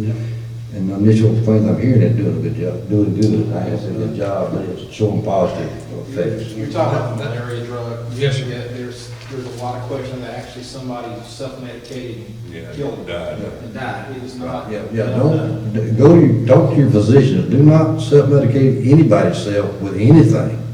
Don't misunderstand what I'm saying. I'm saying in the hospital setting, those drugs are showing some problems. Yeah. In combination with other antibiotics. It's kind of a mixture of drugs. So any other thoughts on making any changes to this other than what we've talked about? Anybody have any issues on page 4?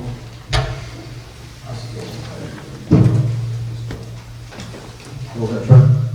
I don't understand how we're gonna do child care. We're limiting everybody to 10 rooms, 6 foot apart. Where older adults are one of the concerns, also small children are one of the concerns. I don't see how, even like grouping them 10, and they gotta be in the same group every day. I just don't see how that's gonna work. If you don't provide for some ability to have functioning childcare, then you're going to prevent a lot of people from working at all. And I don't know how you, I don't know, Councilman, how you do that. What you wind up doing is taking out a lot of your essential personnel, your EMTs, doctors and nurses. Child care, we need it. Do you have any child care service businesses in the city? Their state regulated, like nurse. Yes.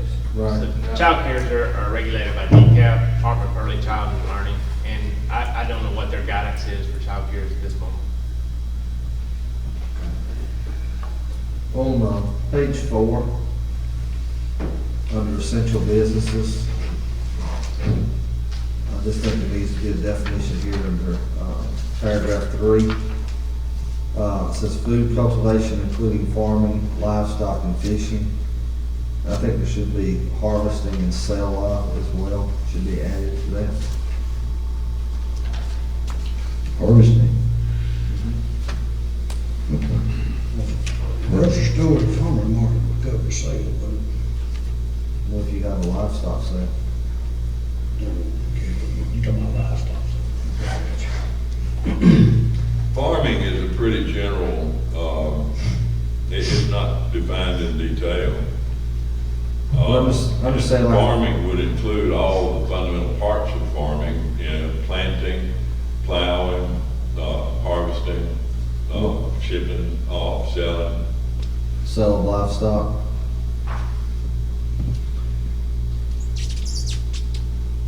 I would think so. I mean, that's a farming operation, and we've also provided for livestock in here as being essential. I think you can get to the point where you detail it so much that then somebody's going to argue, well, you didn't say that I couldn't do so-and-so, or you didn't say that you you told something like you told, the farmers that they could sell something, you didn't tell anybody else they could. Yeah, Where I'm going with this, I said livestock, but let's just look at chickens. We got a lot of poultry farms here. Yeah. Whenever they go out and they catch chickens, you have a lot more than 10 people there catching chickens. Those chickens gonna need to run pretty fast. Well, I mean, this is essential, so I'm just saying, you know, that's what I was talking about, you know, harvesting or sell off. I think farming is exempt, period. Right, any agricultural business is gonna be exempt. I'm good with that. That's part of the food chain. If everybody agrees that's the way we're gonna interpret it, that's, y'all okay with that? Right. Just change it to agriculture. Change it to agriculture, that covers everything, though. I'll make a suggestion that, is it reasonable to consider the marina as an essential business? They operate a gas pump, there's obviously people on the lake, they maybe use the lake for catching fish, you know what I mean? Isolation. We talked about that one today too, didn't we? Right. All they don't have, the restaurant doesn't voluntary club. Yeah, the restaurant's closed, but Now, are there any rooms inside the marina besides the shelter that anybody gathers? No, not that I know. I mean, that's all shelter. The office is what they're bigger than.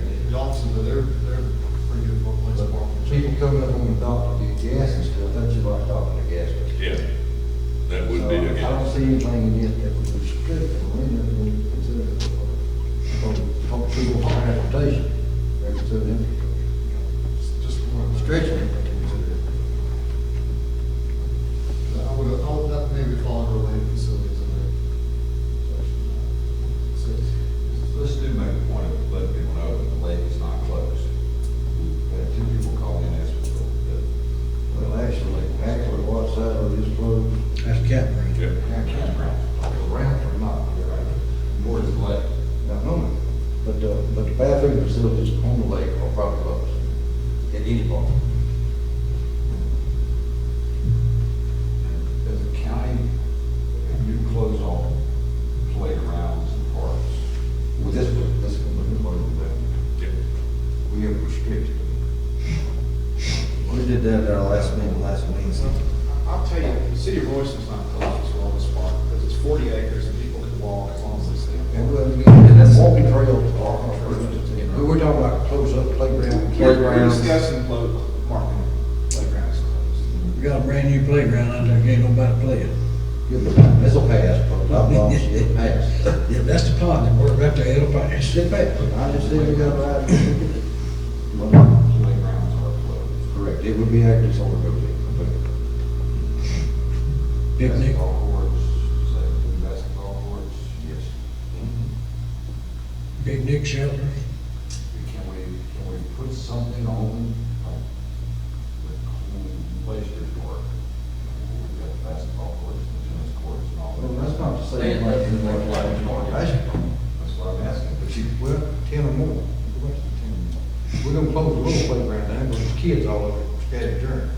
They're not gonna get during on basketball goal unless they're a lot taller and jump a lot higher than I can. Both of them are.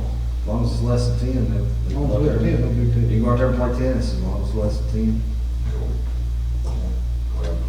And they gotta stay 6 foot Now, apart. some of the square dancing groups, they have voluntarily suspended their activities. However, I think it's suspended there as the head is. Again, most people will do the right thing, they'll do what they need to do, we just need to let them know what they need. Education is the key.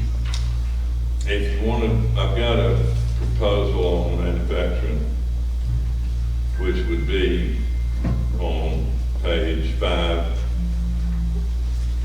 And it would be number XX III, Roman numeral 23. And it would read manufacturing companies and other industries which apply for and receive an exemption from the state of Georgia. These are the essential business. Manufacturing companies or other industries which apply for and receive an exemption from the state of Georgia. These entities are exempt from this declaration for the first 48 hours to provide ample time to apply for the state.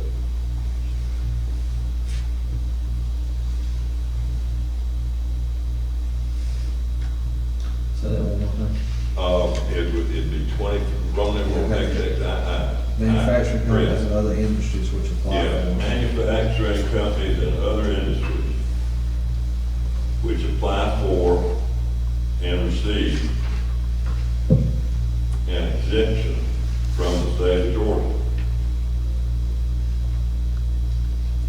Here, these entities are exempt from this declaration for the first 48 hours to provide time to apply to the state.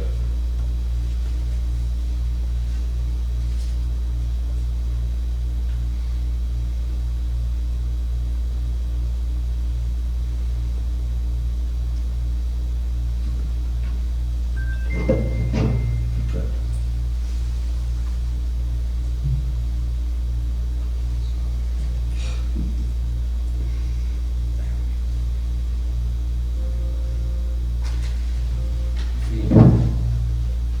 Says it so. Says it so. It's not.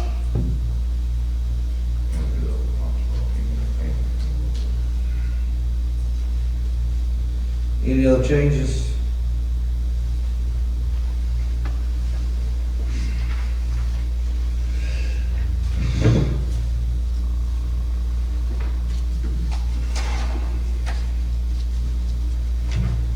Mr. Chairman, can I just kind of review where we are? Yeah. All right. Page 2, Article 2. First sentence. Will ask that people should shelter at their place rather than require.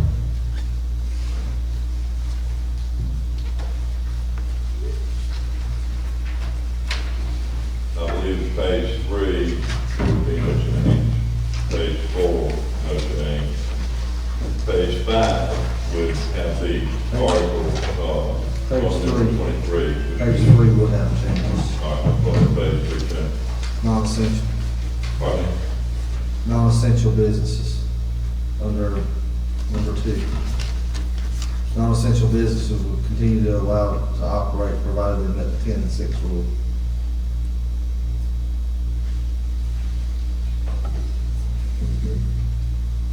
That's on page 3. Yes. Yeah, page 3.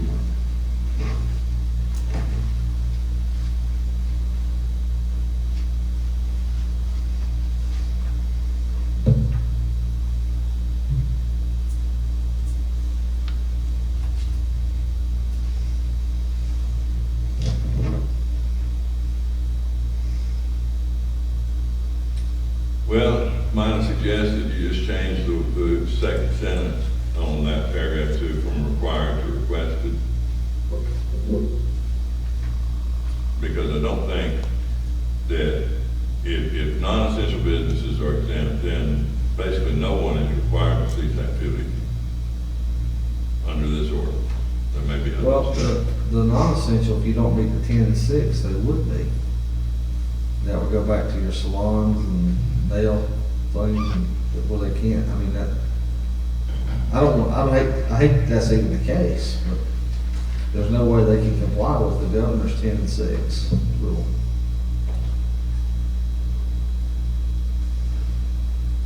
Which one's that on, Joey? On page 3, number 2, it talks about essential businesses, and we talked about, adding the non-essential, as long as they met the 10 and 6 rule, they can operate.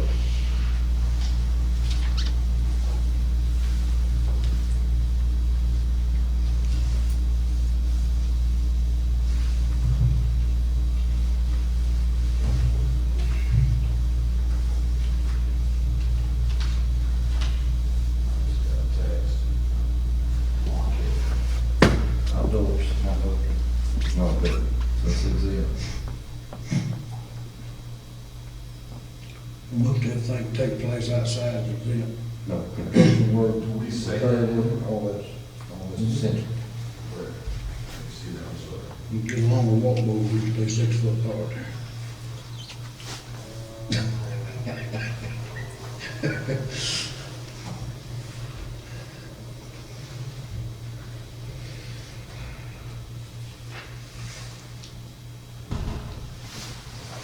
Outdoor activity.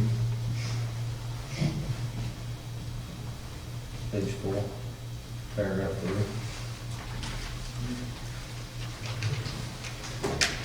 You're saying outdoor activities such as, for example, walking, that wouldn't be bad.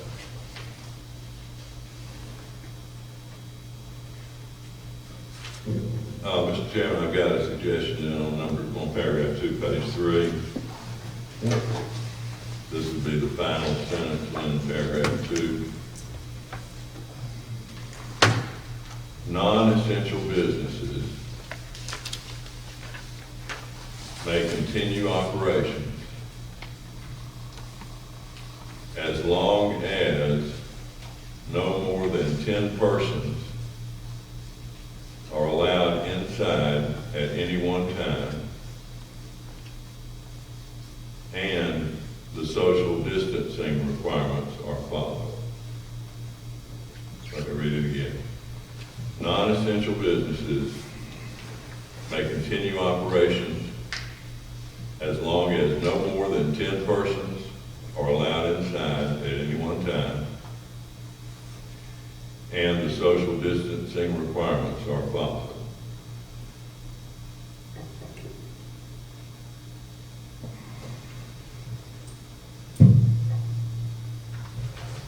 Okay, I'm good with that.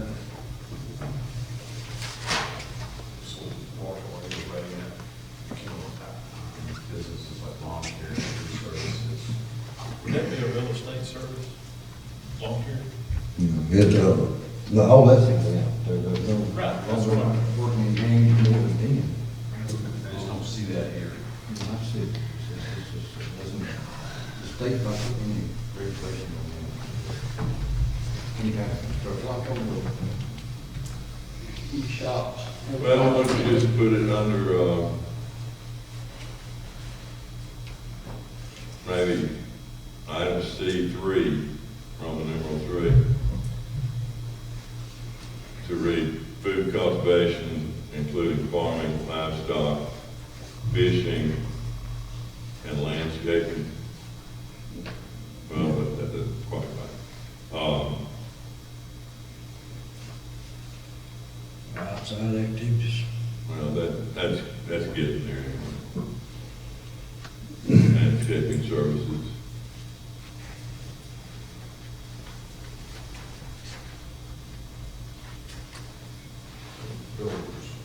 I tell you what, we'll just take including out, we'll say food, cultivation, farming, livestock, fishing, and landscaping services.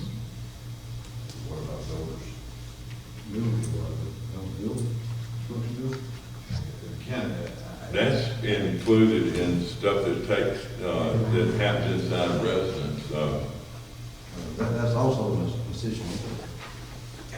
essential infrastructure. Yes, corporate appointment. We don't have that. The reason I keep bringing these up is because of this first sentence in paragraph 2 on page 3. All businesses with physical presence in our county, except essential businesses, are required to cease all activities at facilities located within the county. but you're also adding to that, non-essential businesses may continue operations as long as no more than 10 persons are allowed inside at any one time, and the social distancing requirements are followed. I mean, that effectively allows anybody, I mean, it looks to me like that leaves anybody who wants to be open. As I just told, they covered under 9, the construction workers and everybody's covered on that paragraph.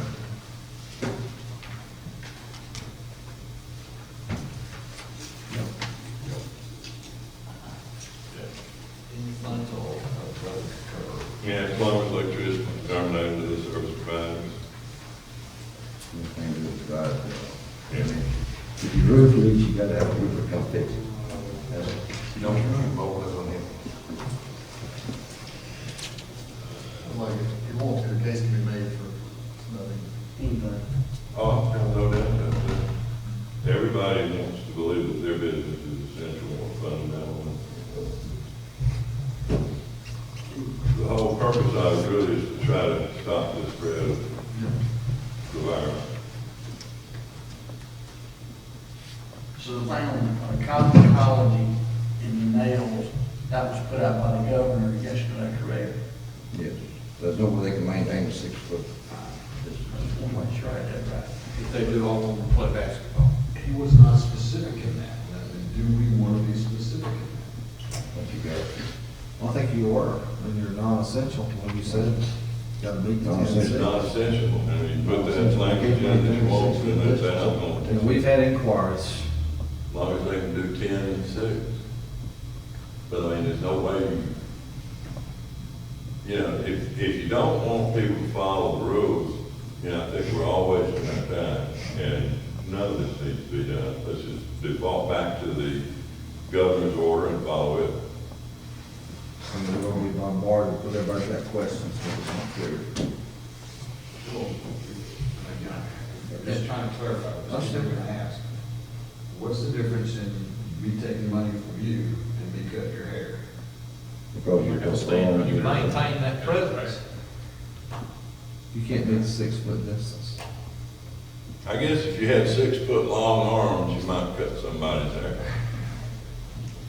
That's right. You ain't got no. You're not going to be needing that service. He's exempt. Oh, we gotta have. So- It's momentary. You gotta maintain a presence to cut somebody's hair, do their nails, or any of that for an extended period of time. And who did we say was gonna enforce all this?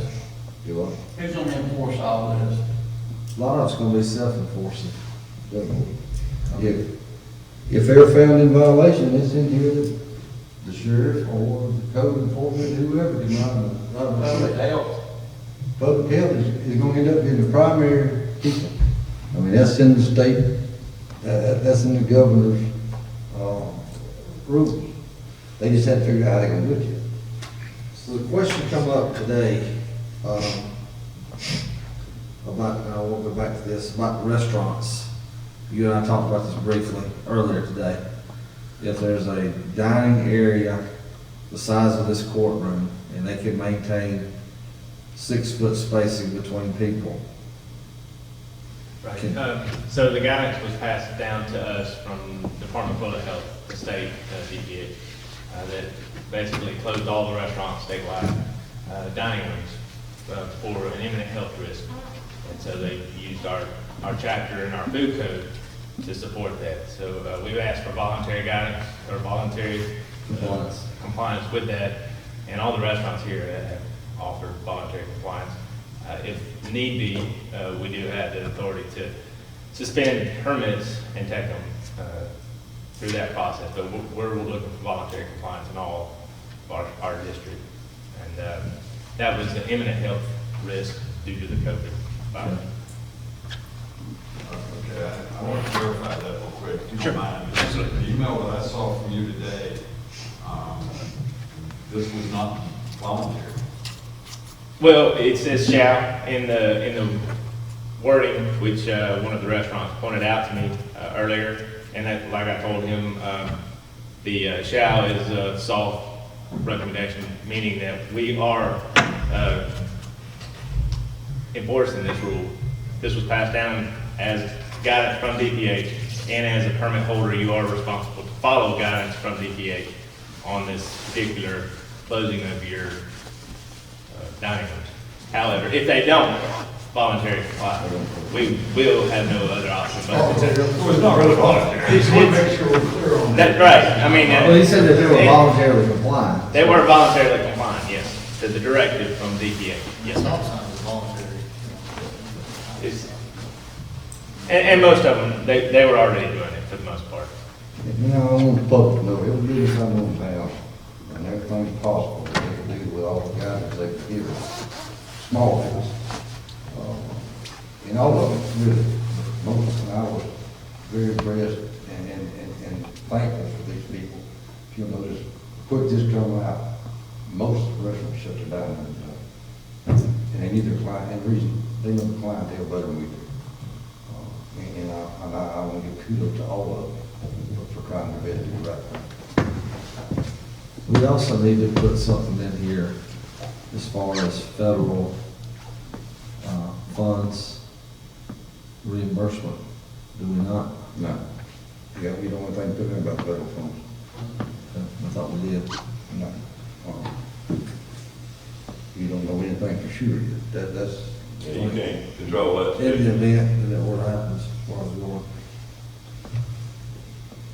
So when will we have a finished product that we can, Oh, did you ever go through the whole thing after you reviewed the whole thing? Did you ever go all the way through it? I think you got to This the. cursory review of the changes. Right. Oh, yeah, no, I didn't. Yes, I stopped on that. So, all right, number 2, page 3 was allow non-essential businesses to continue. Then page 4, Roman numeral 3 would add landscaping services. Page 5 would add Roman numeral 23, which was manufacturing and other industries which apply for exemption from the state. And they're exempt automatically for the first 48 hours. Does that give them the time warning? I haven't any idea. I know we had 3. we had 3 that done today. And that's it, as far as the changes that I have notated. And when I can get this back to you, I mean, I'm already pretty late for supper, so I do go back to my office and do it now. And email it to y'all. That won't take long at all. The only other thing that I have is the time period is through the 10th of April. I think the governor's was through the 6th of April. Well, I thought I had confirmed that, I may be wrong. Article 5. Well, it's 14 days before it turned out to be, so. And that was probably what he was following, everything. Okay, here's what I got. You're right, it's actually effective March 24th today and expires at 12 p.m. on Monday, April 6th. So I presume that's what you want to do. I thought I actually had made that, but my apologies. We can put that in to the effective time paragraph, Article 5.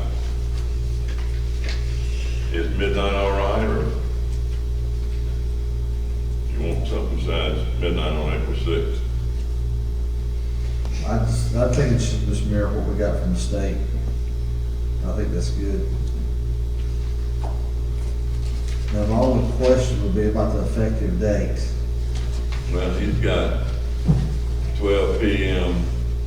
on Tuesday to 12 p.m. on Monday, April the 6th. That would be lunchtime, 12 p.m. on the 6th. I've never quite understood when you make that break. That's why when I do something like this, it says 7:59, because then it's pretty clear. Let's just leave it 11:59 p.m. on April 6th. Unless you want to make it 12 noon. Now, my only question would be the declaration becoming effective. And right now, we have 6 a.m. tomorrow morning. Yes. Now, you can, give me advice on that. And if the governor's is already effective, we can make it effective, most of the time, all the time. In a non-emergency situation, you typically have an effective date that's maybe 30 days in the future to give people time to see it, understand it, and then abide by it. Well, this is an emergency declaration. I think you want to give some time, certainly, but, again, without a fundamental enforcement mechanism, I don't know that the effective time really amounts to anything. How many hours did they give on this before it went into effect? 9 hours. It went into effect on, at 12 p.m. on Tuesday.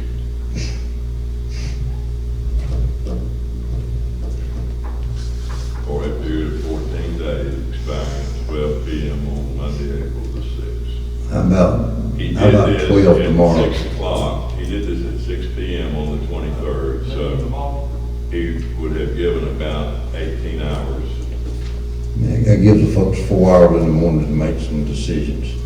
So to make it 12 noon on March 25th?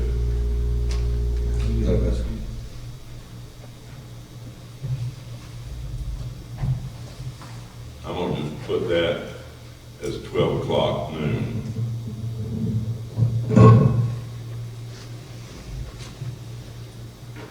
So 11:59 PM, April 6th. I have had That'll be tomorrow. 25th. quite a few texts, people, there's a lot of people concerned, won't know if we're locking the county down. I don't know if anybody else has got those. There's over 200 people watching on YouTube right now. Right now, we're not. We're not- He's down. Oh, okay. No, it's not, it's up. What? I'm watching it. She's watching on. How many you got showing? 151, One time it was 205. yeah. 38, well, when it did drop a few seconds ago, come back up, there was 38, but I'm watching it now and it's up. So when would we be able to take action on a final product, Walter? We have a draft. Obviously, the changes are gonna be made. If you want to stay here right now, I can go do it right now.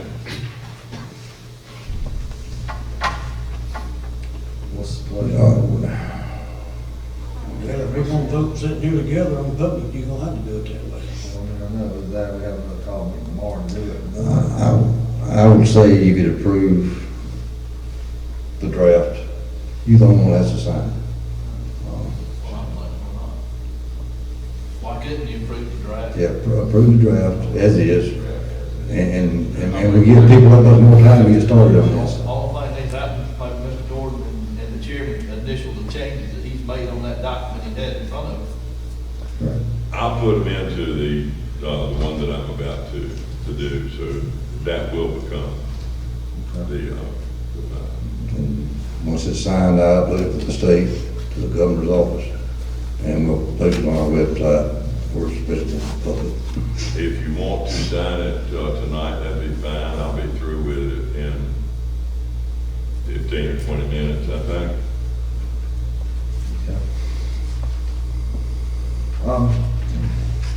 I have a motion by Commissioner Sayer that we adopt the draft emergency declaration of the Hart County Board of Commissioners concerning COVID-19. Is there a second? With the changes which you've discussed in the Changes meeting. discussed tonight. I'll give you a second. Second by Commissioner Carter. Any more discussion? Anybody from the municipalities have anything to add, say, concerns? Public health, Mr. Jeremy? Thank you. Anybody else? Well, you're welcome. We're trying to do the right thing. And this is a serious matter, and you know we've got to do what we have to do. And the biggest thing is going to be getting the word out to the community and getting this information out there. So We'll also put a copy on Facebook.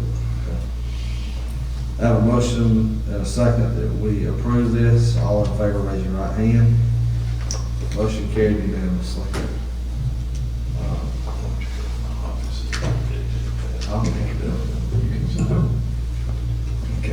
We'll come by. But with that in mind, we have no other business. Could I get a motion that we adjourn? A motion by Commissioner Teasley, is there a second? I'll second. Second by Commissioner Sayer. All in favor, raise your right hand. Motion carried unanimously.